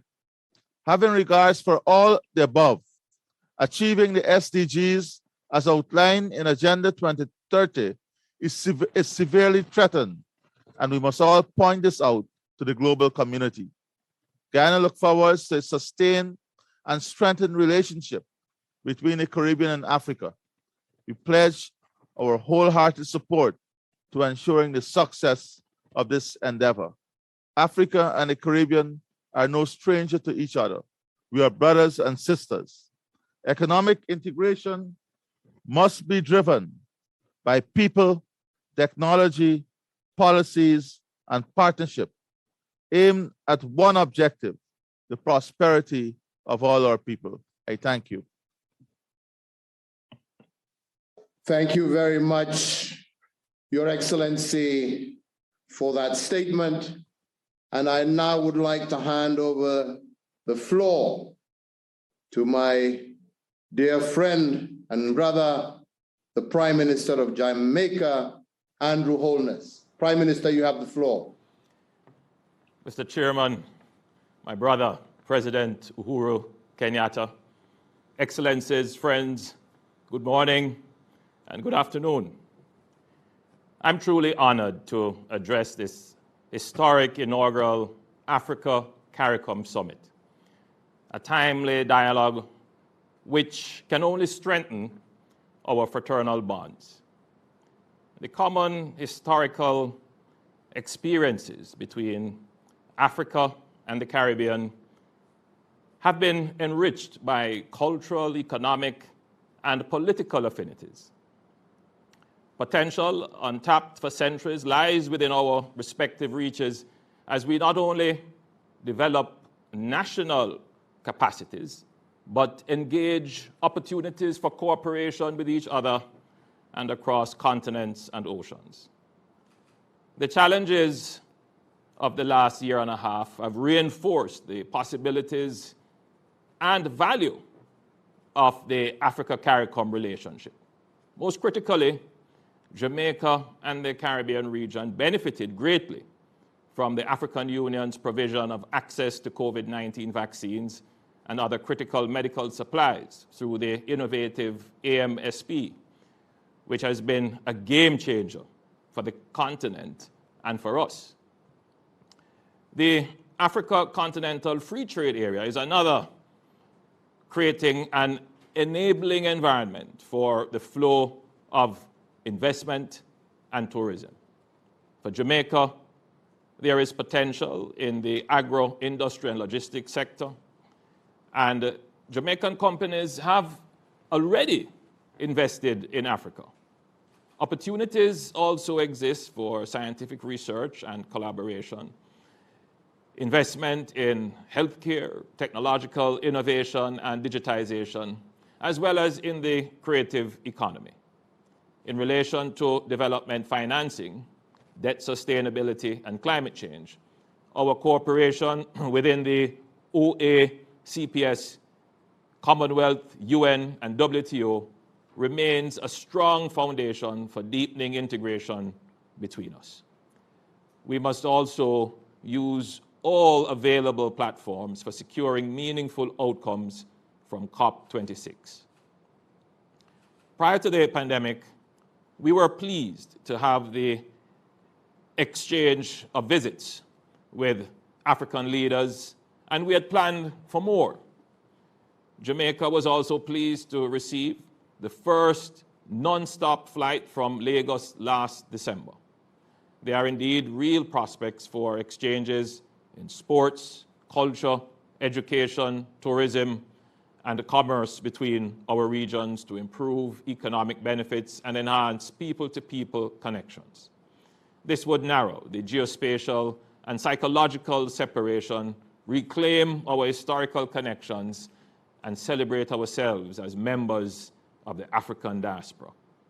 Colleagues, this summit is the fulfillment of the vision of Garvey, Mandela, Nkrumah, Nyerere, and other Pan-Africanists who spoke of the manifest potential and greatness to be achieved from unified engagement.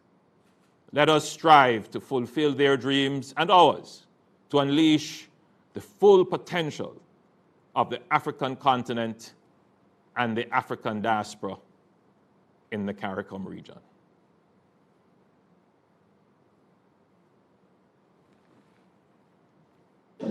Thank you very much, dear brother, Prime Minister Holness, for that statement. And I now would like to give the floor to our brother, President Emerson Mnangagwa, President of Zimbabwe. Mr. President, you have the floor. Thank you very much, President of the Republic of Kenya, and the President in office of the Summit of the Organization of African, Caribbean, and Pacific States, and Chairperson of the Summit, Your Excellency Uhuru Kenyatta, heads of state and government, Your Excellencies, I feel honored to be part of this inaugural session of the African Caribbean Community Summit, which is an important dialogue platform for sharing experiences with regards to the realization of the development aspirations of our people. This session comes at a time when the world is grappling with the negative impacts of the COVID-19 pandemic, as well as various challenges brought about by climate change. This platform, therefore, entails that Africa and the Caribbean community must continue to strengthen partnerships, cooperation, and coordination towards developing mechanisms to rejuvenate and grow our economies. The need to harness our national and human resources to create opportunities and increase self-reliance for the benefit of our people equally remains critical.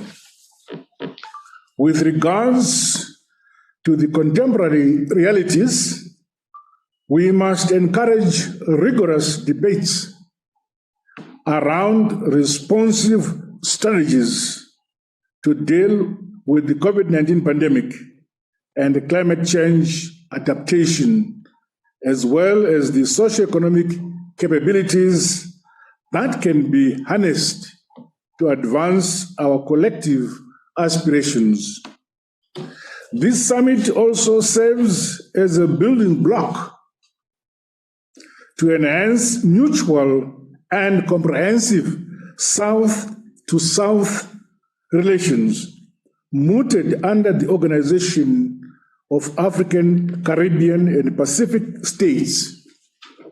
Through this noble initiative, we should redouble engagement efforts with global institutions for the development of inclusive models which will help accelerate the attainment of the Sustainable Development Goals by our respective countries.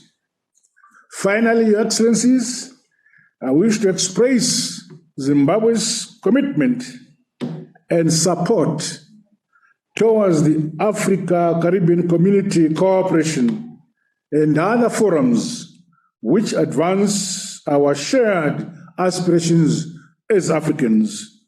I thank you for your kind attention. Thank you. Thank you very much, Your Excellency, for those words.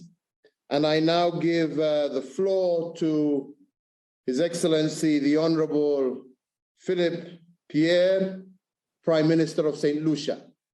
Prime Minister, you have the floor. Thank you very much, Chairperson, Uhuru Kenyatta, colleague heads of state and government, Chairperson of the African Union Commission, Secretary General of Caricom, distinguished guests.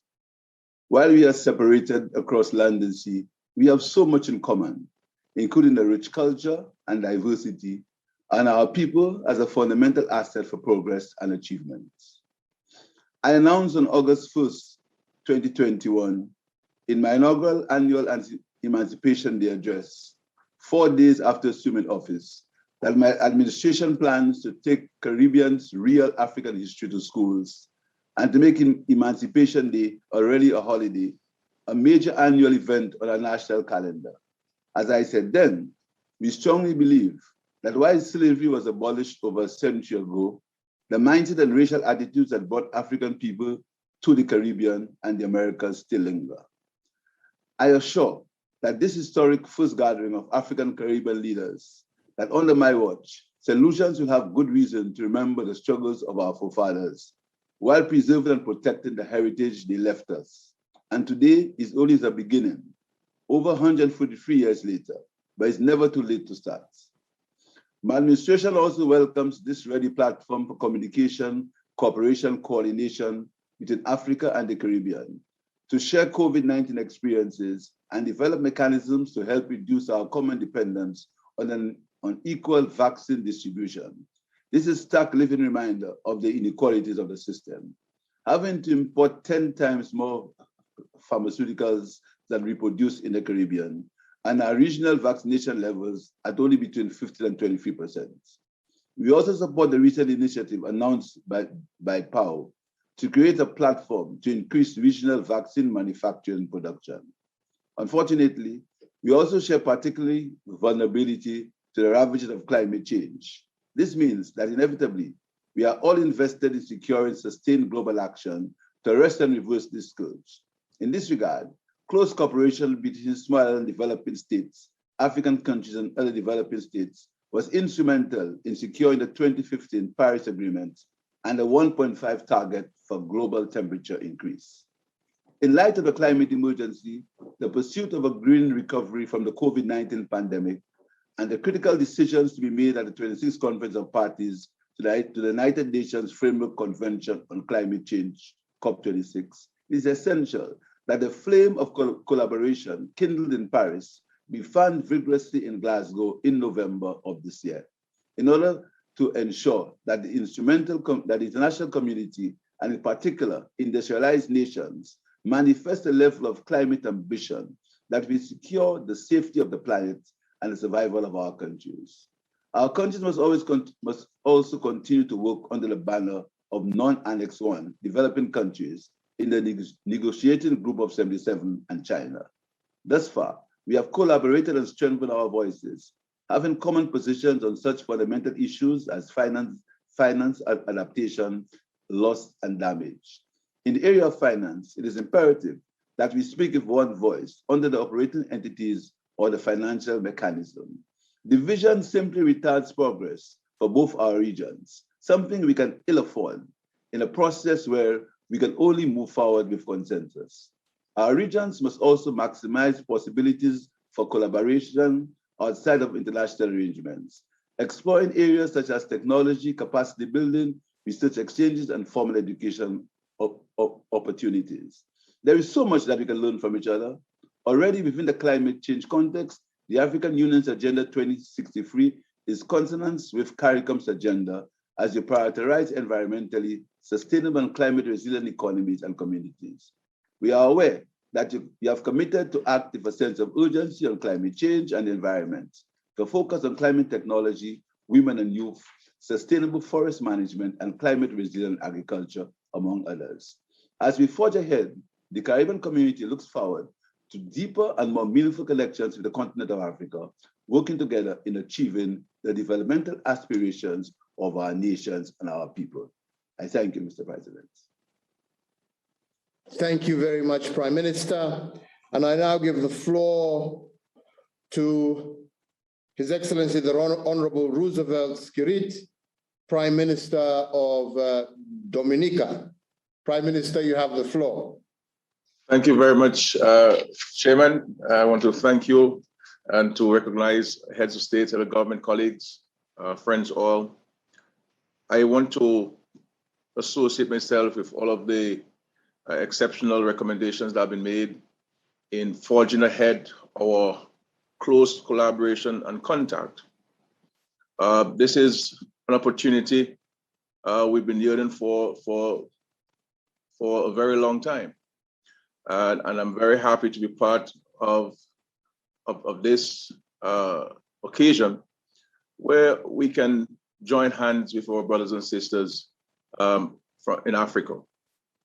There are common challenges which we have to work on, and these common challenges, it is for us to find common solutions to those challenges. And so the structure which has been proposed by my chairman, Comrade Gaston Brown, in formalizing this relationship, I believe it is something that we need to move with a matter of urgency.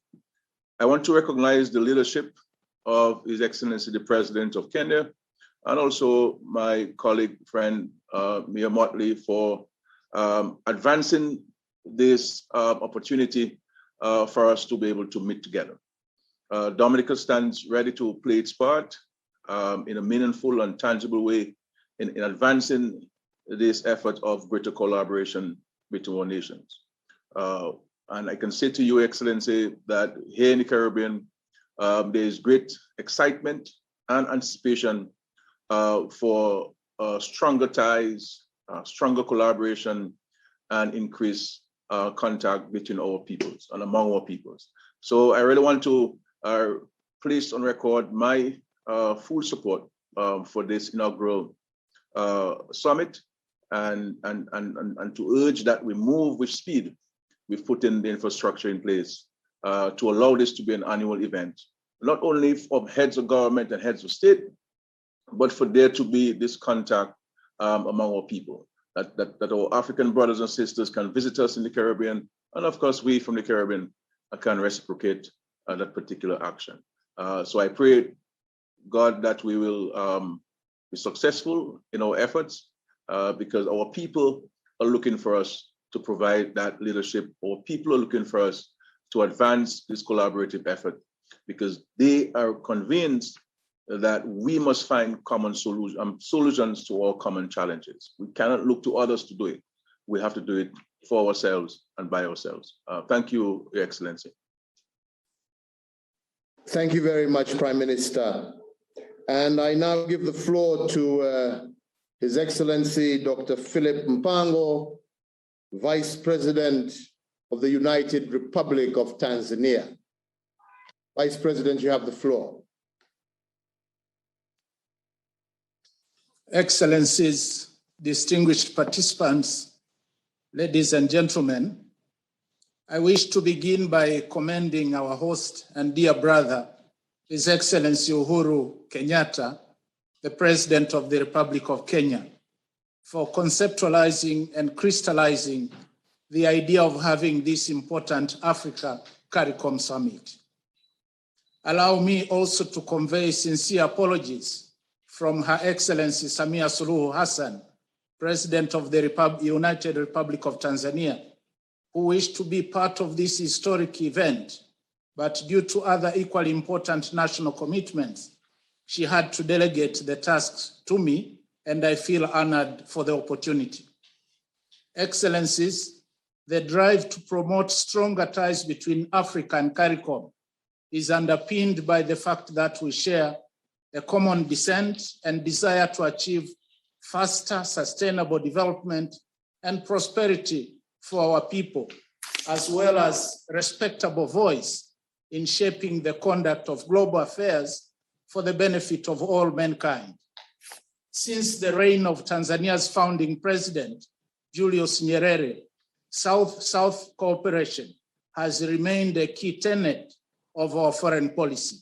And examples of this stance include the hosting of the then Liberation Committee of the OAU and championing of trade and regional integration initiatives in the East African Community and SADC regions.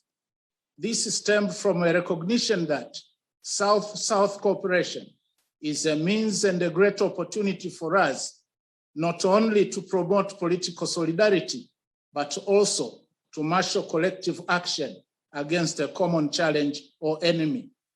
While we note the huge potential of cooperation between Africa and Caricom, we wish to underscore the importance of ensuring the unity of purpose. Tanzania's view is that we need first to agree to zero in on moving South-South cooperation to the next frontier, targeting to harness the blue economy resources which we all share, scale up inter and intra-Africa Caricom trade and investment, preferential market access, and how we can together benefit from technological advancement. Secondly, this forum ought to be an instrument to sharpen and bolster our voice in global negotiations on monetary, financial, trade and environmental agenda, which have a huge bearing on our economic growth, development, and survival. In this regard, Tanzania fully supports the proposal to make the Africa Caricom Summit a standing annual event. We also underscore the importance of setting ourselves clear goals in relation to our immediate development priorities and to improving the management of global affairs. Excellencies, finally, this meeting is taking place at a time when we are all still faced with a devastating health and economic crisis. Despite the global nature of COVID-19 pandemic, the response to the crisis has seen countries in the South being severely affected, first owing to their relatively smaller capacity to respond, and secondly, by the vaccine nationalism witnessed in the developed world. It is therefore prudent and upon us, Africa and the Caribbean, to unite in our response and to amplify efforts for vaccines to be made available to those most in need in developing countries. Excellencies, I thank you. Thank you very much, Vice President, for that statement. Your Excellencies, ladies and gentlemen, we now move to listen to the heads of our various organizations, and I would like to now give the floor to His Excellency Musa Faki Mahamat, the Chairperson of the African Union Commission. Chair, you have the floor. Thank you, Your Excellency. Excellence, Monsieur Uhuru Kenyatta. Excellency, Mr. Uhuru Kenyatta, President of the Republic of Kenya, and Chair of the Summit. Excellencies, ladies and gentlemen, heads of states from Africa and the Caribbean region. Dear colleagues of the Secretary General of Caricom and SCP Director, distinguished participants. The historical circumstances that were often said brought together the history of African expopulation, and we have been victims of deportation through slavery, and these Africans that were affected were taken to the Caribbean, and that is how they contribute to the prosperity of other regions, and suffered a lot of atrocities, diverse atrocities. And this obviously is engraved in our consciousness. So the United Nations has made 31st August an International Day for people of African ancestry. So this international recognition is a very important step in the appreciation and acknowledgement of our past, and of course the issue of exclusion, racism, and inequalities. During different centuries, we've had tragedies and a lot of horrific things that have happened to Africans. And of course, in spite of all that, Africa has kept its beliefs, culture, and all that defines the African person. Generations to generations have kept these links and that have made them remain true to the African ancestry. And this has not been able to be wrapped off. So this is something that can be transformed into a bridge of a common history and common approach. And I'd like to thank His Excellency Uhuru Kenyatta, who has been behind this entire process that has enabled us to meet today as we organize the first Africa Caribbean Summit. I'd like to also thank you for this, the leaders of the different regions and countries that have been able to participate in this meeting. Ladies and gentlemen, the history of Africa and the Caribbean region has been marked by colonial domination, racial segregation, and the fight for independence, and the difficult construction of our different states. And this has therefore really helped us, has been helped by the different aspirations of liberty and freedom that we enjoy today. So it would be very important for us to change the way we are moving forward and have a common approach that is going to help us overcome the adversities of exclusion, racism, and underdevelopment. The possibilities would help us, of course, through modern communication, work on this approach more and have common political goodwill across the oceans. We have a lot of opportunities, political opportunities, cultural opportunities, sporting opportunities, and economic and commercial opportunities that are there for us. And of course, the Caribbean is all different islands with about 1 million kilometers square, has a lot of potential, economic potential. And of course, we have Africa with its about 30 million kilometers squared, with over 200 million inhabitants, and of course, we have a lot of resources that could be used in the pursuit of our objectives. So we have cultural affinities and a common history that would be used and that could be used to ensure that we work together. So we should create a common ambition to ensure that our meeting today has an important, serves an important step going forward. So we have Lego and other frameworks that can be used, and therefore a declaration for having a charter and a commission that will have the participation, effective participation of Africans in diaspora in the construction of a free Africa. So diaspora is a part of the African Union, and of course we have recognized them accordingly. So this group is Africa has a seat and Africa in the UN Security. And we should therefore work in solidarity. The African Union and the Caribbean countries will have a memorandum of understanding in terms of deepening of their links. So this event, this summit, is a culmination of the sharing between the African Union, the Caricom, and African countries, including Trinidad and Tobago, that took the rest in Trinidad and Tobago in a few years ago, and the African Union has been able to document the contribution of all Africans across the world. And of course, we're talking about African culture and all other contributions the world, Africa has given the world. So we have our brothers and sisters in different continents, especially those that are in the Caribbean. And in 2021, we have the theme of art, culture, and heritage.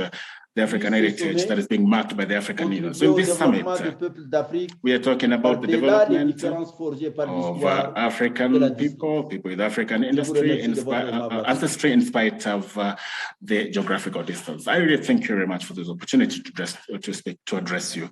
Thank you once again, sir. Thank you very much, Chairperson. And let me say that your words and statement are very reassuring to us.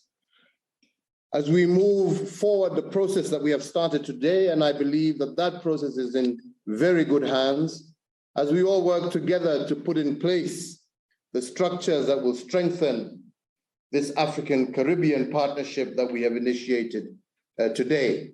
I also wish to thank you, Chair, for the crucial role you and the Commission have played since we initiated the process of having this summit, and to say that we are truly grateful for the role that you and your staff at Addis Ababa have done to bring us this far. I now wish to give the floor to Dr. Carla Natalie Barnett, Secretary General of Caricom, to make her remarks. Good morning, good afternoon, Mr. Chairman, Your Excellency Uhuru Kenyatta, President of the Republic of Kenya, other excellencies, heads of state and government, other heads of regional institutions in Caricom and in Africa, ladies and gentlemen. The cycle of history has brought us together again. Centuries after enforced separation, we gather around this virtual table to foster a new relationship between our regions, one that is freely entered into. We have had our moments of acting together to protect and advance our mutual interests, but today we are committing to forge a new and more permanent alliance that has the potential to open new vistas of collaboration and cooperation. Key to our future relationship is the strengthening of institutional links. Over the years, we at the Caricom Secretariat have had the pleasure of interacting with the Secretariats of Integration Movements in Africa, representatives of the African Union Commission, the Southern African Development Community, and the Economic Community of West African States have all been welcomed to our Guyana headquarters. There have been reciprocal visits to the Southern African Development Community. These exchanges began in 1997, have continued periodically, and are aimed at exploring and exchanging ideas on the processes of regional cooperation and the systems and procedures of operations. Countries of the Caribbean community and Africa have always been at the forefront of initiatives aimed at developing countries working closer together. We were both at the heart of the conception and formation of the non-aligned movement, and similarly, what is now the Organization of African, Caribbean, and Pacific States. What we have not done is use those links to create lasting mechanisms which would bring together the strengths of our two regions to elicit results to the benefit of our countries and our peoples. The recent experiences with respect to the acquisition and distribution of vaccines to stop the spread of a global pandemic must serve as an impetus to drive this relationship forward. I take this opportunity to thank the African Union for its generosity and solidarity in including the Caribbean community in the African Medical Supplies Platform, which has provided significant amounts of vaccines to our member states. The imperatives that we both face more starkly than others with the phenomenon of climate change must also drive us towards ever closer unity of purpose and action. The sharing of skills and information between our scientific communities and our institutions established to combat this existential threat should be encouraged. Indeed, in 2018, at the high-level discussions between the Caricom Secretariat and the African Union Commission, both sides agreed on the need for greater collaboration on matters of mutual interest in the international arena, such as climate change. The recent scientific reports spell out dire predictions for both our regions, given the continuing rise in global warming as it approaches 1.5 degrees above pre-industrial levels at a rate much faster than previously acknowledged. That matter of mutual interest is one that must unite us at the COP26 in the United Kingdom later this year. Chair, this new relationship must also extend to increasing trade and investment between Africa and Caricom.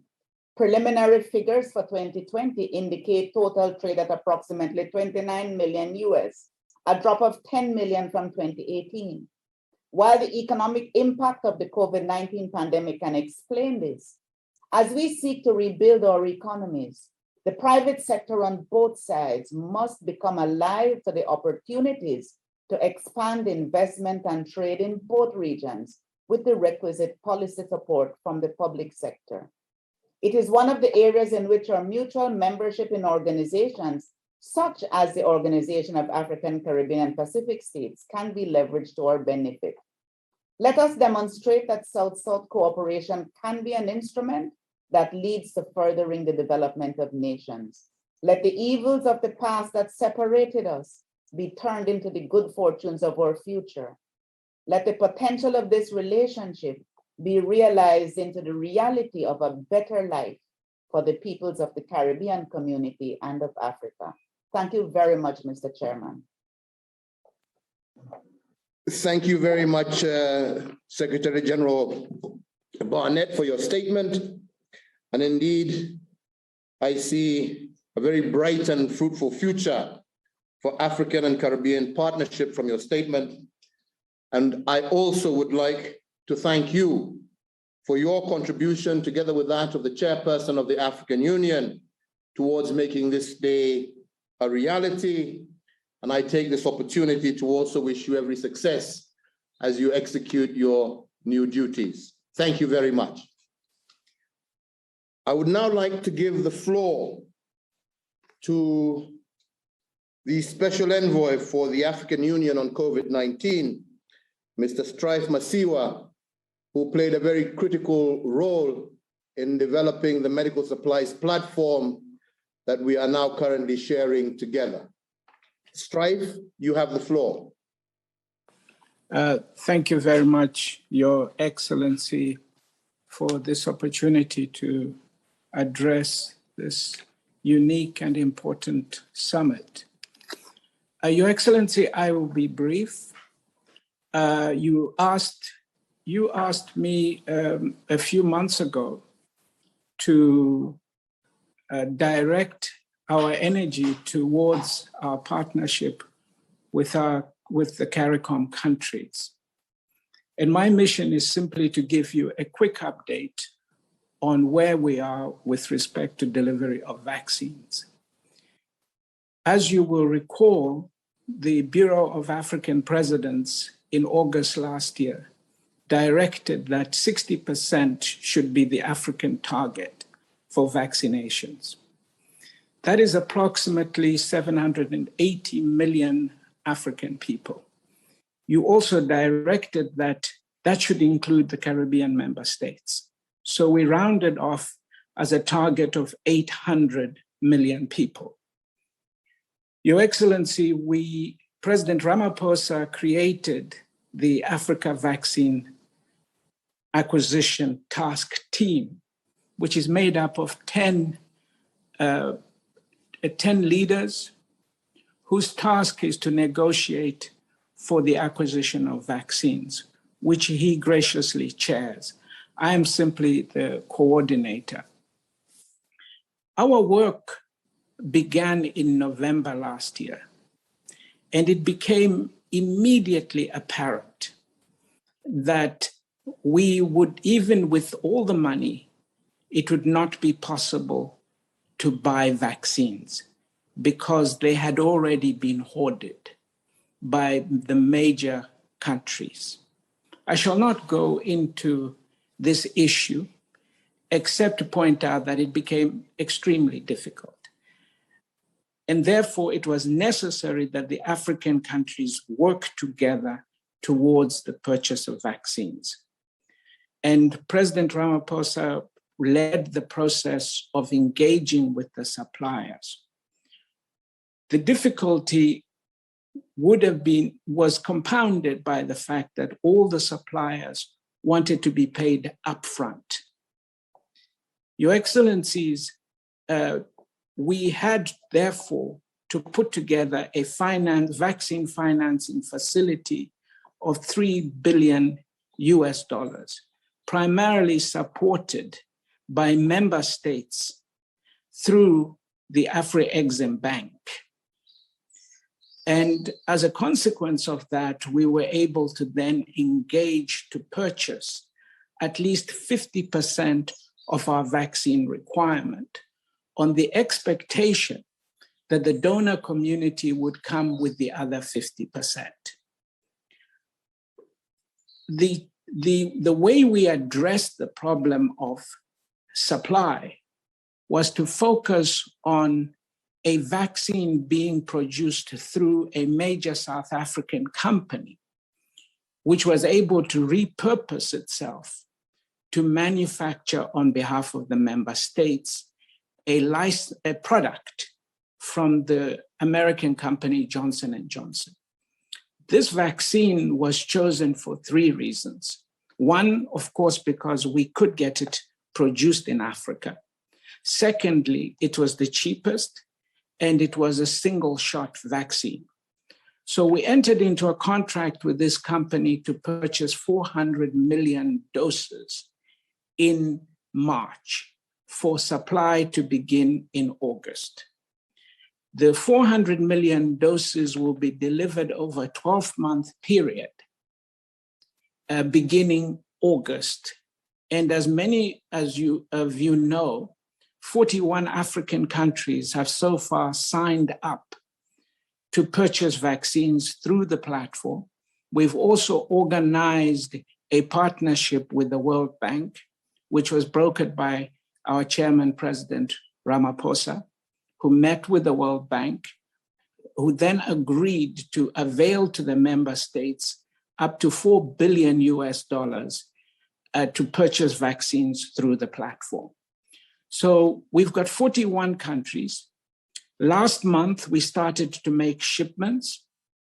We met with the Caricom member states, and 6 of them have ordered 3 million vaccines. We started shipments to them last month. We expect to complete that entire shipment of 3 million vaccines by the end of October. We are available to receive more orders from the Caribbean countries, and we ship to them on an expedited basis, even though we take longer to ship to all the African member states. And Your Excellency, we've had a fantastic working relationship. I hope that this is an example of what you as leaders are gathered here to see happen, that we can work together to face a major challenge. We are very pleased that we're not only supplying them with vaccines, we're able to supply them with oxygen, with PPE, with anything that they require that required a pooled purchasing arrangement. Allow me again to express our deepest gratitude to the member states who are shareholders of Afri-Exim Bank, because it was their effort in recapitalizing the bank to make it possible for the advance payments to be done. These are countries like Nigeria, Egypt, Zimbabwe, and many others who met and provided the funding support for the bank so we could do the advance payment. But we are very pleased with the progress with the member states. We urge those member states who either have not placed orders or wish to place more orders. Because again, as a result of a major intervention by President Ramaphosa with the Europeans last month, we're now in a position to ship 20 million doses a month. The Aspen facility, which intends to expand to other African countries, will be shipping as many as 40 million doses a month by the end of January. Still, this is getting all the 400 million shipped is still only half of our requirement. But at least this is the only guaranteed supply of vaccines. The donation vaccines, which were supposed to be 750 by December, we have so far received less than 50 million of that target, which means we were clearly not able to depend on donations from the rich nations. So we urge you to support us through this platform. We are ready to ensure that any Caribbean country that wishes to get vaccines, we will deliver to them hopefully before Christmas so that we can all visit the islands, as I have done on many, many occasions, including to watch the Cricket World Cup. So I thank you for your attention, and I hope that we will continue in this cooperation in many, many other areas, as we have shown on this occasion. Thank you very much, Strife, and once again, congratulations for everything that you are doing, and please just keep doing it. I'd now like to give the floor to His Excellency Dr. George Pinto Chikoti, who is the Secretary General of the Organization of African, Caribbean, and Pacific States. Your Excellency, you have the floor.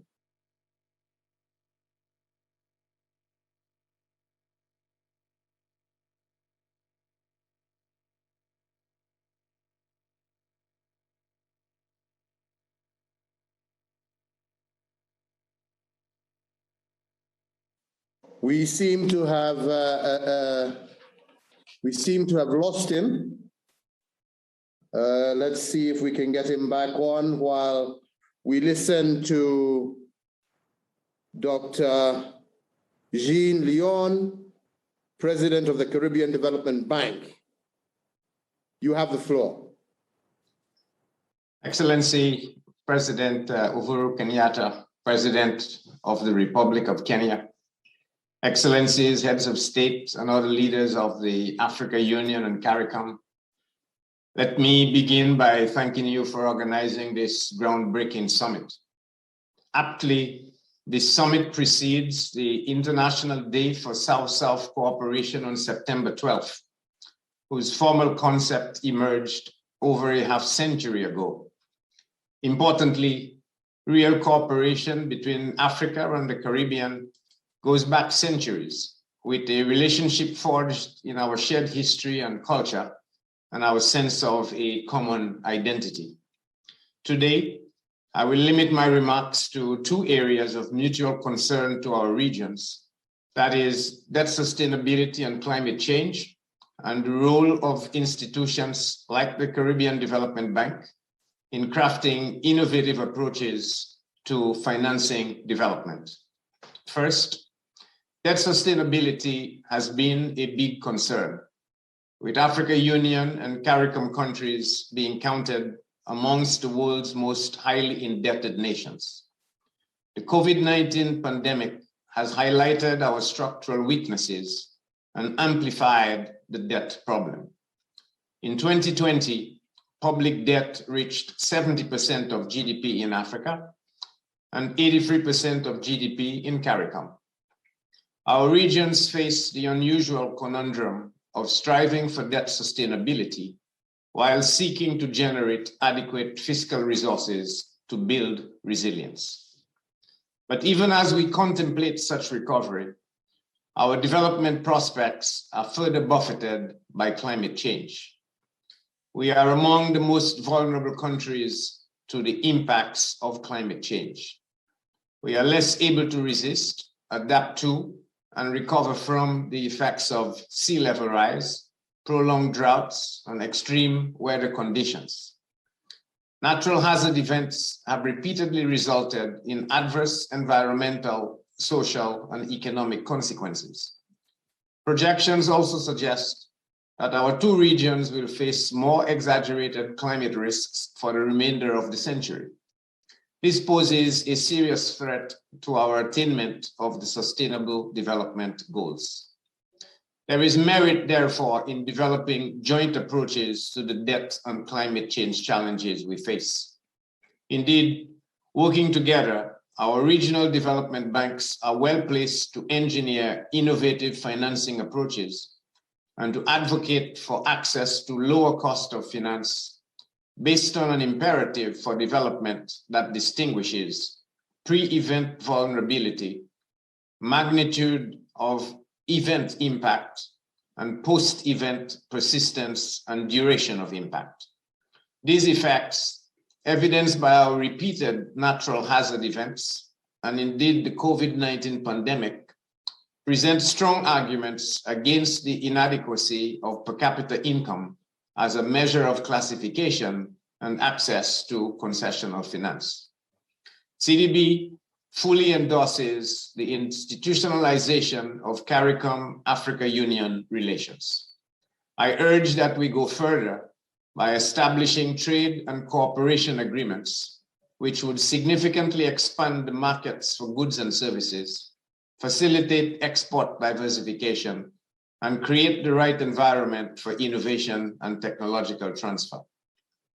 Africa is a fountain of knowledge on innovative financing for the private sector, especially youth entrepreneurship.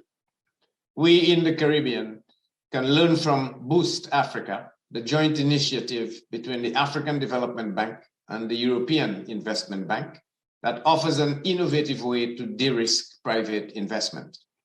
Further, we cannot achieve climate resilience without protecting terrestrial and marine ecosystems. Such actions will provide essential services that sustain livelihoods by providing food and clean water and reducing soil erosion and flooding. We can also share experiences and practices on valuing, using, and benefiting from our natural resources while protecting them for future generations. Jointly, we should support and advocate for increased concessional finance for investments in nature protecting solutions. In conclusion, let me underscore CDB's commitment to enhanced cooperation in knowledge and financing solutions with our partners in Africa. This summit offers an ideal opportunity to harness our combined and untapped potential and to begin to look forward to the meaningful transformation of our two regions. I thank you, Your Excellency. Thank you very much, Dr. Leon. We will now hear from His Excellency Patrick Rajolina, Foreign Minister of the Republic of Madagascar. Foreign Minister, you have the floor.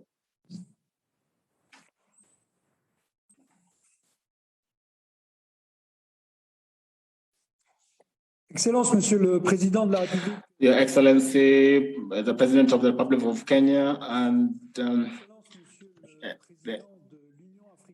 President of the AUC, and the Excellency President of Caricom, and the Excellency members of the Bureau of the Assembly of the AU, the Excellencies, the President of the Economic Community, Regional Community, and representatives of the AU institutions, Excellencies, Mr. the President of the Commission of the AU, Excellencies, ladies and gentlemen. First and foremost, allow me to present my apologies of our Excellency and the Narendra, the President of the Republic of Madagascar, and the President of COMESA, the Chair for COMESA, for the fact that he was not able to participate in our meeting today because of other commitments. So he's not able to find time to participate in this. I would also like to pass the greetings of 21 member states of our organization that Madagascar has the honor of chairing for the last 4 years, that is COMESA. I would also like to thank the President, Uhuru Kenyatta, for having hosted this important meeting in spite of the challenges that have been occasioned by the COVID-19 pandemic. Our thanks to all the leaders of the African Union and Caricom for having organized this very first summit between Africa and the Caricom member countries. So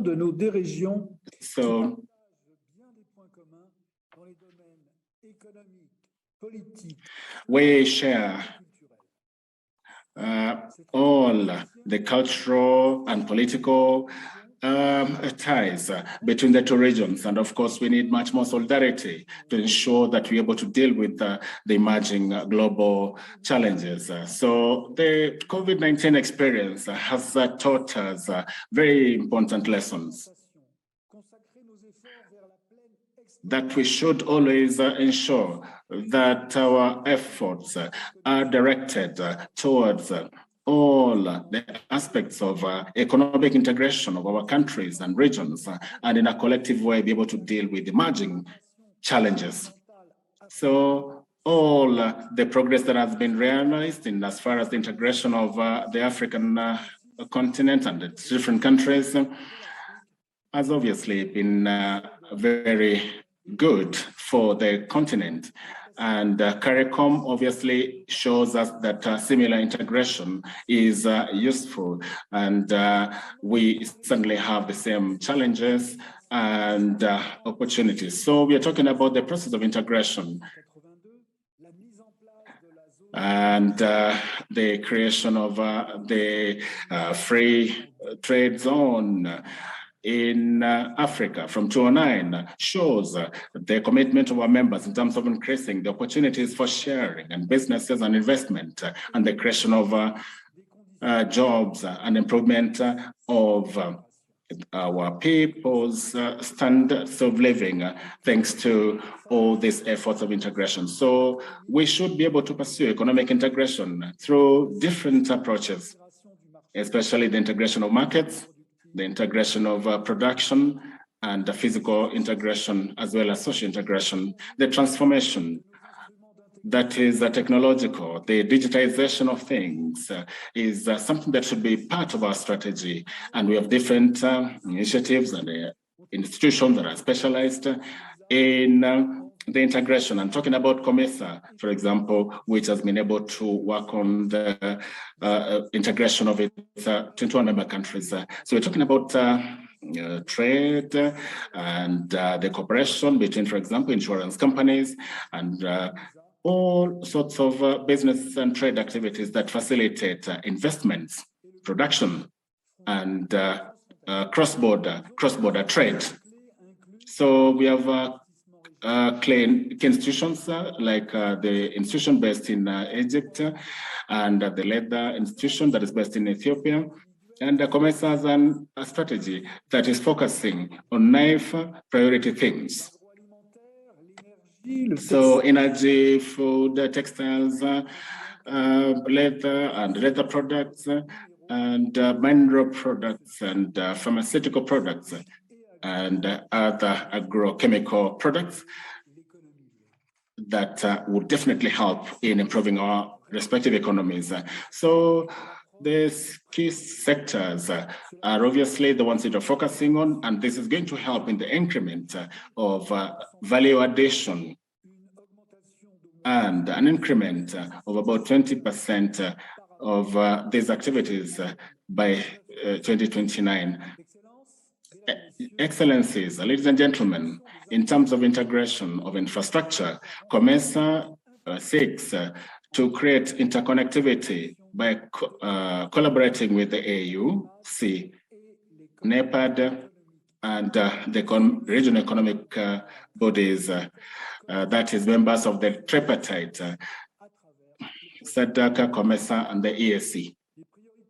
So the priorities in these fields are aimed at development of multimodal transport corridors, including the programs for navigation between Lake Victoria and the Mediterranean Sea, the interconnection of the production of electricity, and the development of corridors, ICT corridors. So talking about the social aspect of integration through the availability of a social charter, COMESA is focusing on the development of projects, key projects. We have, for example, the project of 50 million African women speak, and other projects and programs that are targeting women, and other programs that focus on training. And then we have the aspect of integration of the environmental factors and adaptation mechanisms that help in mitigating against climate change effects. So, ladies and gentlemen, thank you very much. That's what I want to say about this. And I'd like to finish by saying that the cooperation between Africa and the Caricom will, of course, bring a lot of advantages to our economies. And it presents a perfect opportunity to develop a wider market for our products and promote trade and investment in the two regions. So that will help us to automatically deal with the challenges of fragmented little markets that obviously the kind of issues we're facing today. So the opportunities here will help us strengthen the regional value chains, industrialization and transformation, structural transformation that is indispensable for our regions. So the different products, given the wider markets that are anticipated, will help promote competitivity. And this will definitely lead to the reduction of prices of the different products across the markets. So we should refocus our energies on the change of paradigms to be able to deal with emerging challenges, especially the COVID-19 related challenges. And this is how we're going to be able to be part of the fourth industrial revolution that definitely our regions should take advantage of.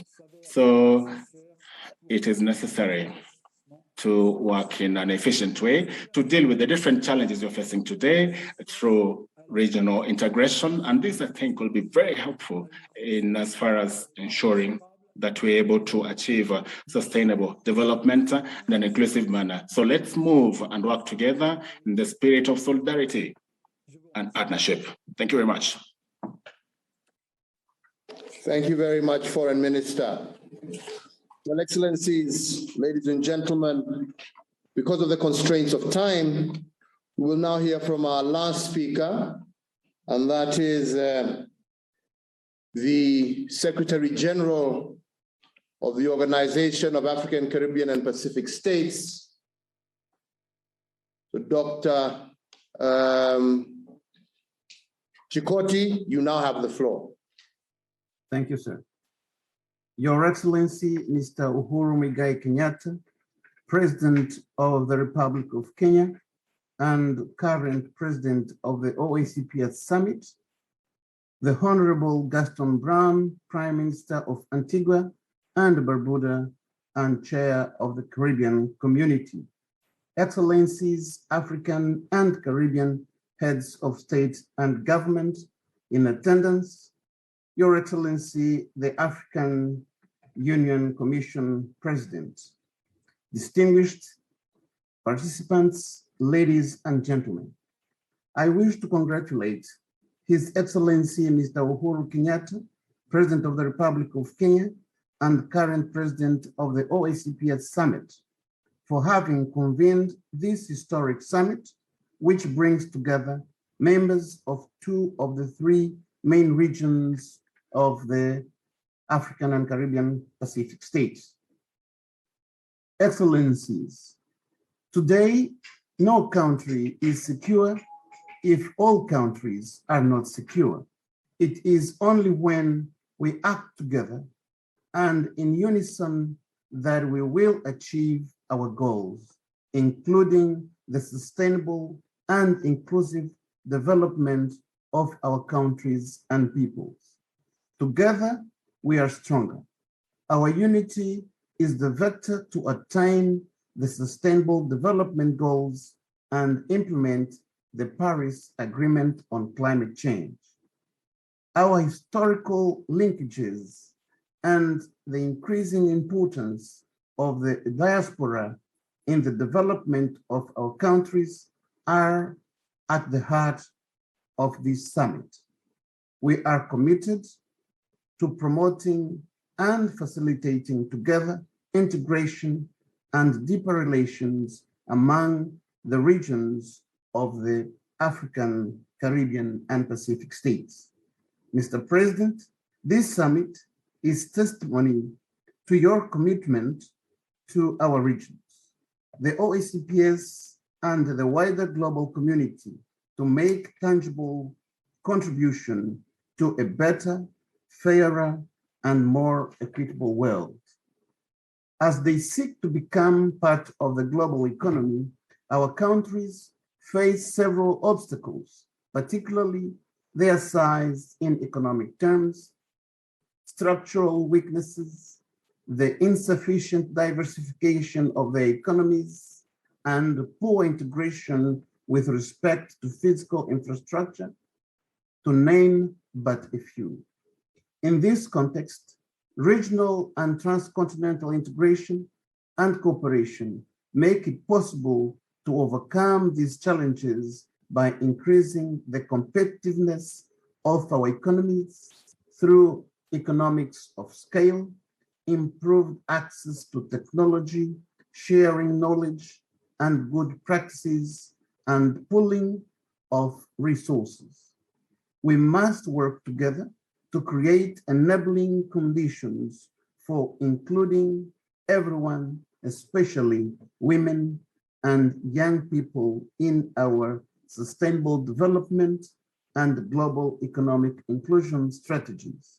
Today, let me pay special tribute to the AU and Caricom for the progress they have made in deepening regional integration, respectively through the African Continental Trade Area and the Caribbean Single Market and Economy, coming together at this summit to formalize their relationship is a commitment to further enhance the linkages among both peoples and jointly address challenges and opportunities.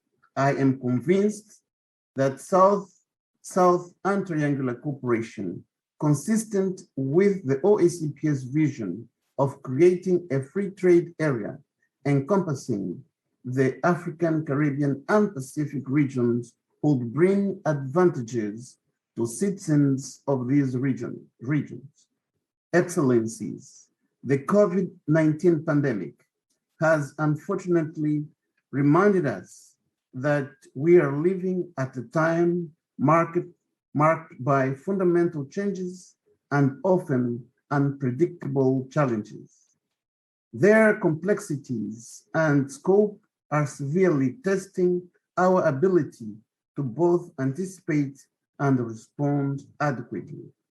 Multilateralism is the appropriate, if not the only framework for effectively meeting global challenges, such as threats to peace and security, the fight against terrorism, violent extremism, organized crime, pandemics, and the ongoing crisis of climate change and biodiversity loss.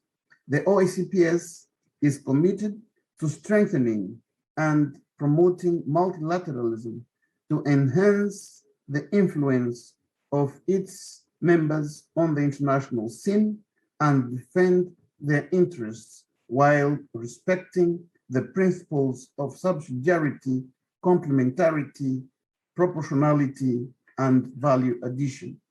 Your Excellencies, the Constituent Act of the OACP's Georgetown Agreement, as revised in 2019, reaffirmed our unity in diversity and solidarity as cornerstones of our organization. As an international organization, we cannot overstate the importance of regional cooperation. To this end, the full operationalization of the provisions of the Georgetown Agreement, and in particular the OACPS Interregional Organizations Coordination Committee, would ensure greater collaboration and coordination among the various regional organizations of the OACPS. The new OACPS EU Partnership Agreement, which includes 3 action-oriented regional protocols, compels us to strengthen and expand our interregional relationships.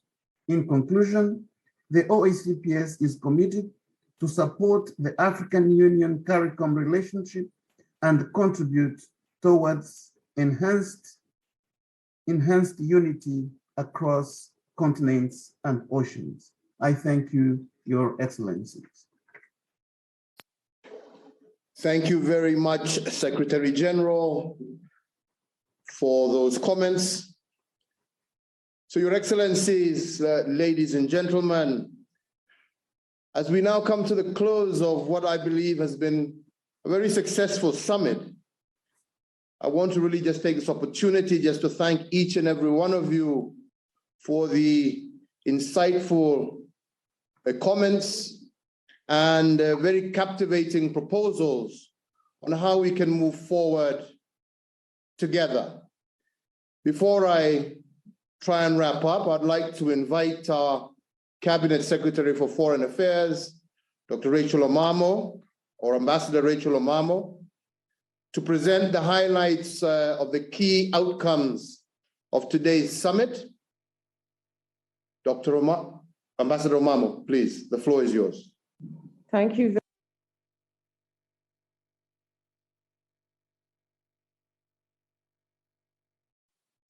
Thank you very much, Your Excellency President Kenyatta, Your Excellency Heads of State and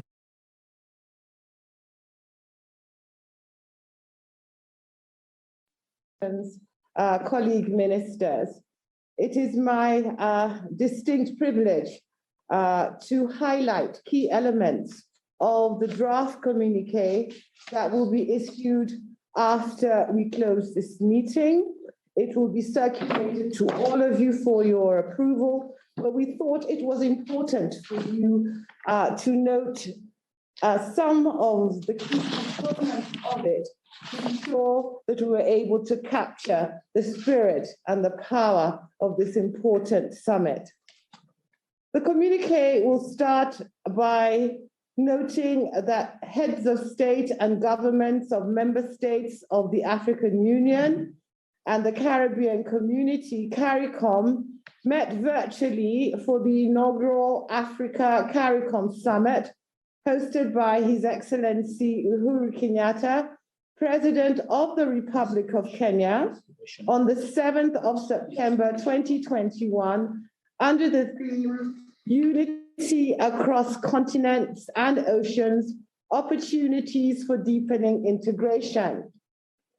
The objective of this historical summit was to reaffirm the bonds of ancestry and friendship between Africa and Caricom, and to build a foundation for lasting engagements and partnerships between the two regions for our collective future. Key components of the communique are as follows.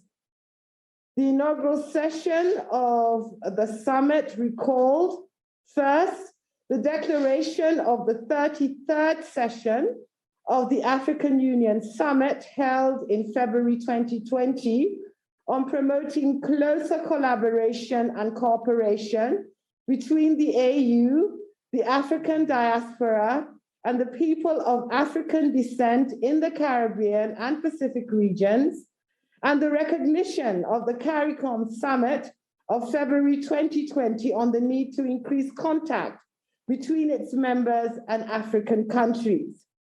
Secondly, expressed its concern regarding the rapid mutation and spread of COVID-19 and the impact that it has had on our societies and our health infrastructure. It was noted that countries of Africa and the Caribbean had faced enormous challenges in mitigating the impact of the pandemic. The summit therefore called for increased access to vaccines. It called also for the production of vaccines in continent and within the Caribbean, and for the waiver of key elements of the TRIPS agreement to ensure greater access to vaccines. Under this heading, appreciation was noted with regard to the Africa Medical Supply Platform and the work of the task force headed by His Excellency Cyril Ramaphosa was greatly appreciated. The summit also noted the devastating economic effects that COVID-19 was having on our societies.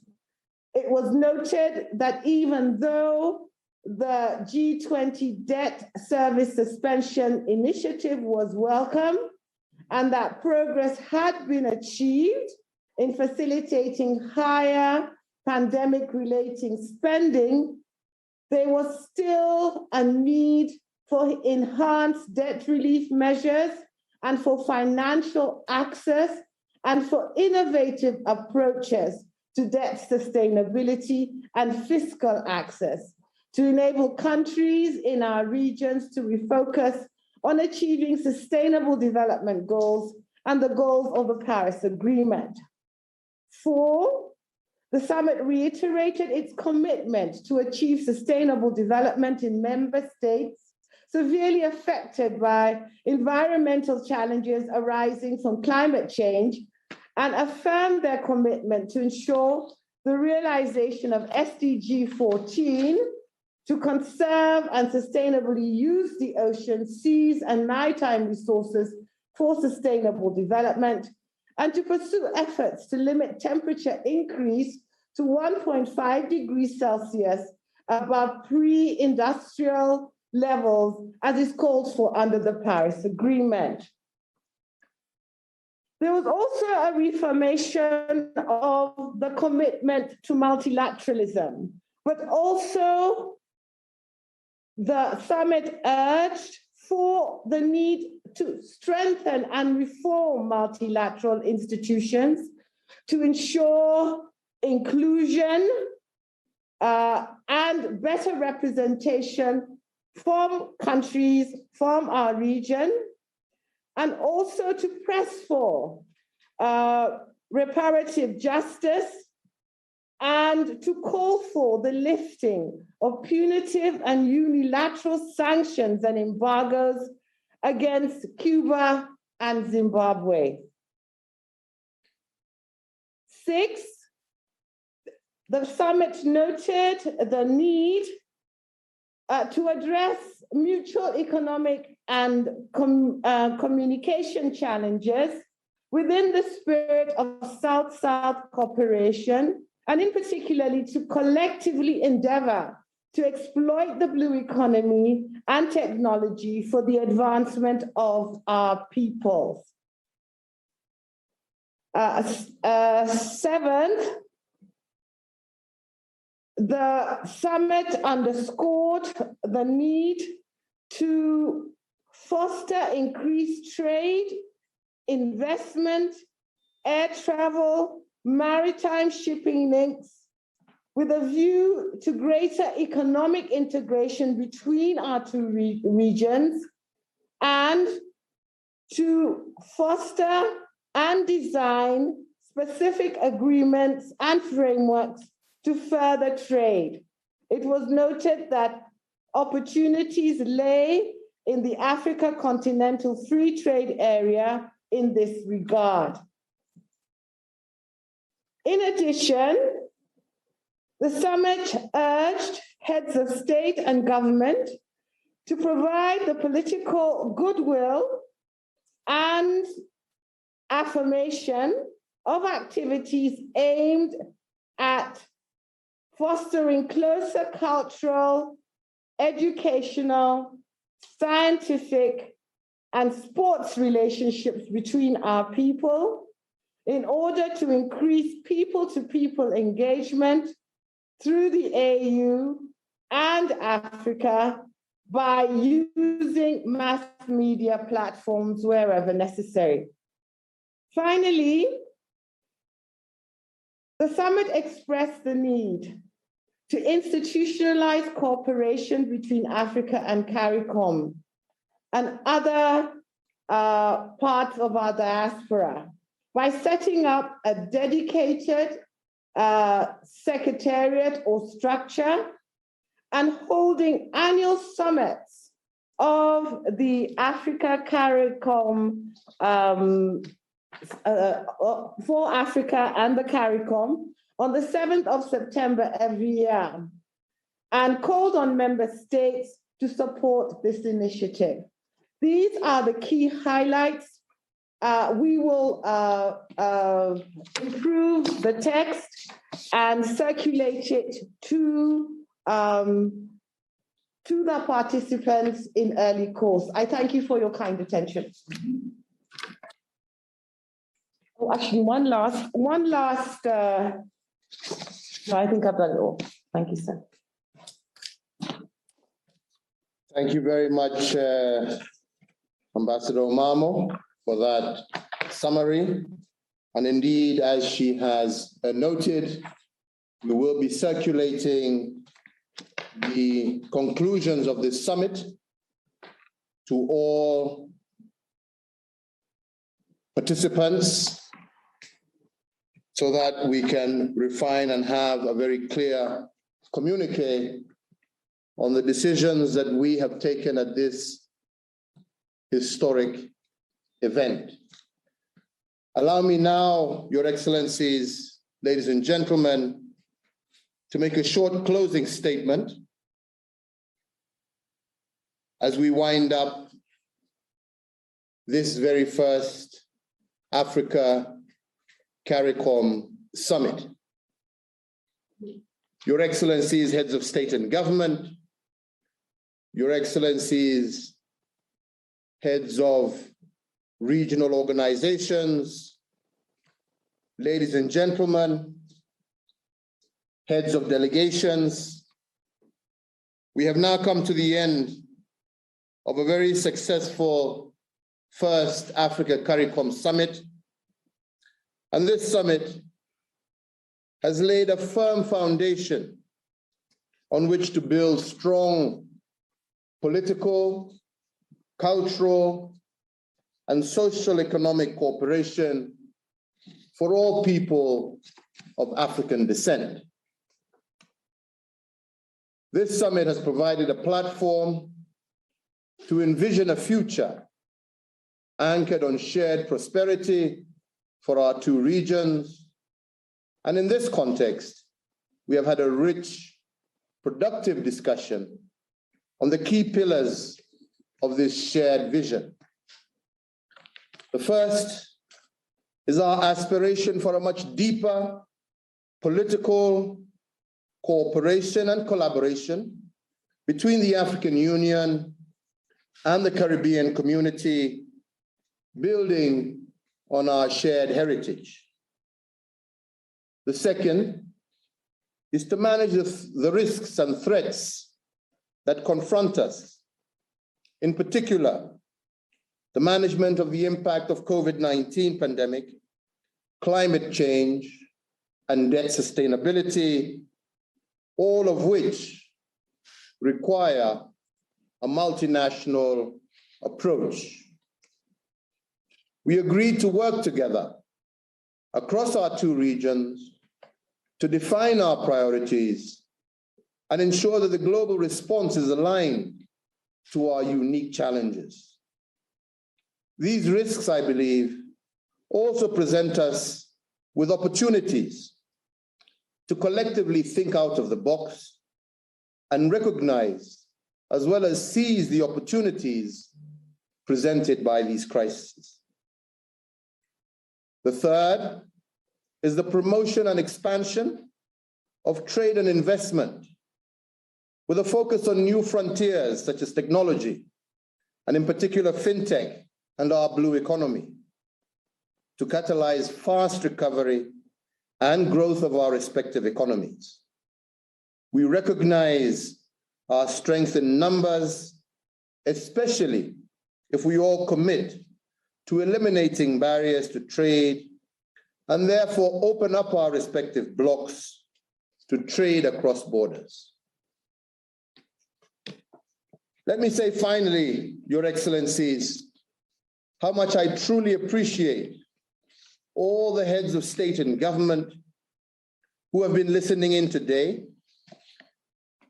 I thank you for your understanding that we were not able to allow everyone to make a statement due to the limitations of time that were posed by this virtual summit.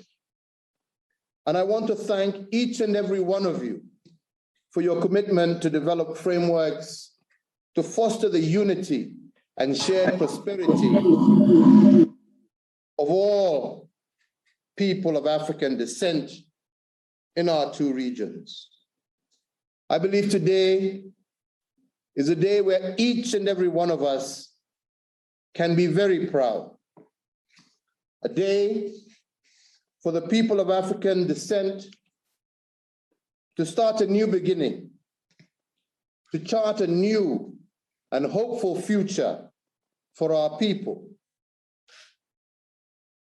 And I want to thank all those who have put a lot of very hard work behind the scenes to make this day a reality, and a day, as my brother, the chair of Caricom, has said, a day that we shall be repeating in the years to come. May God bless you all.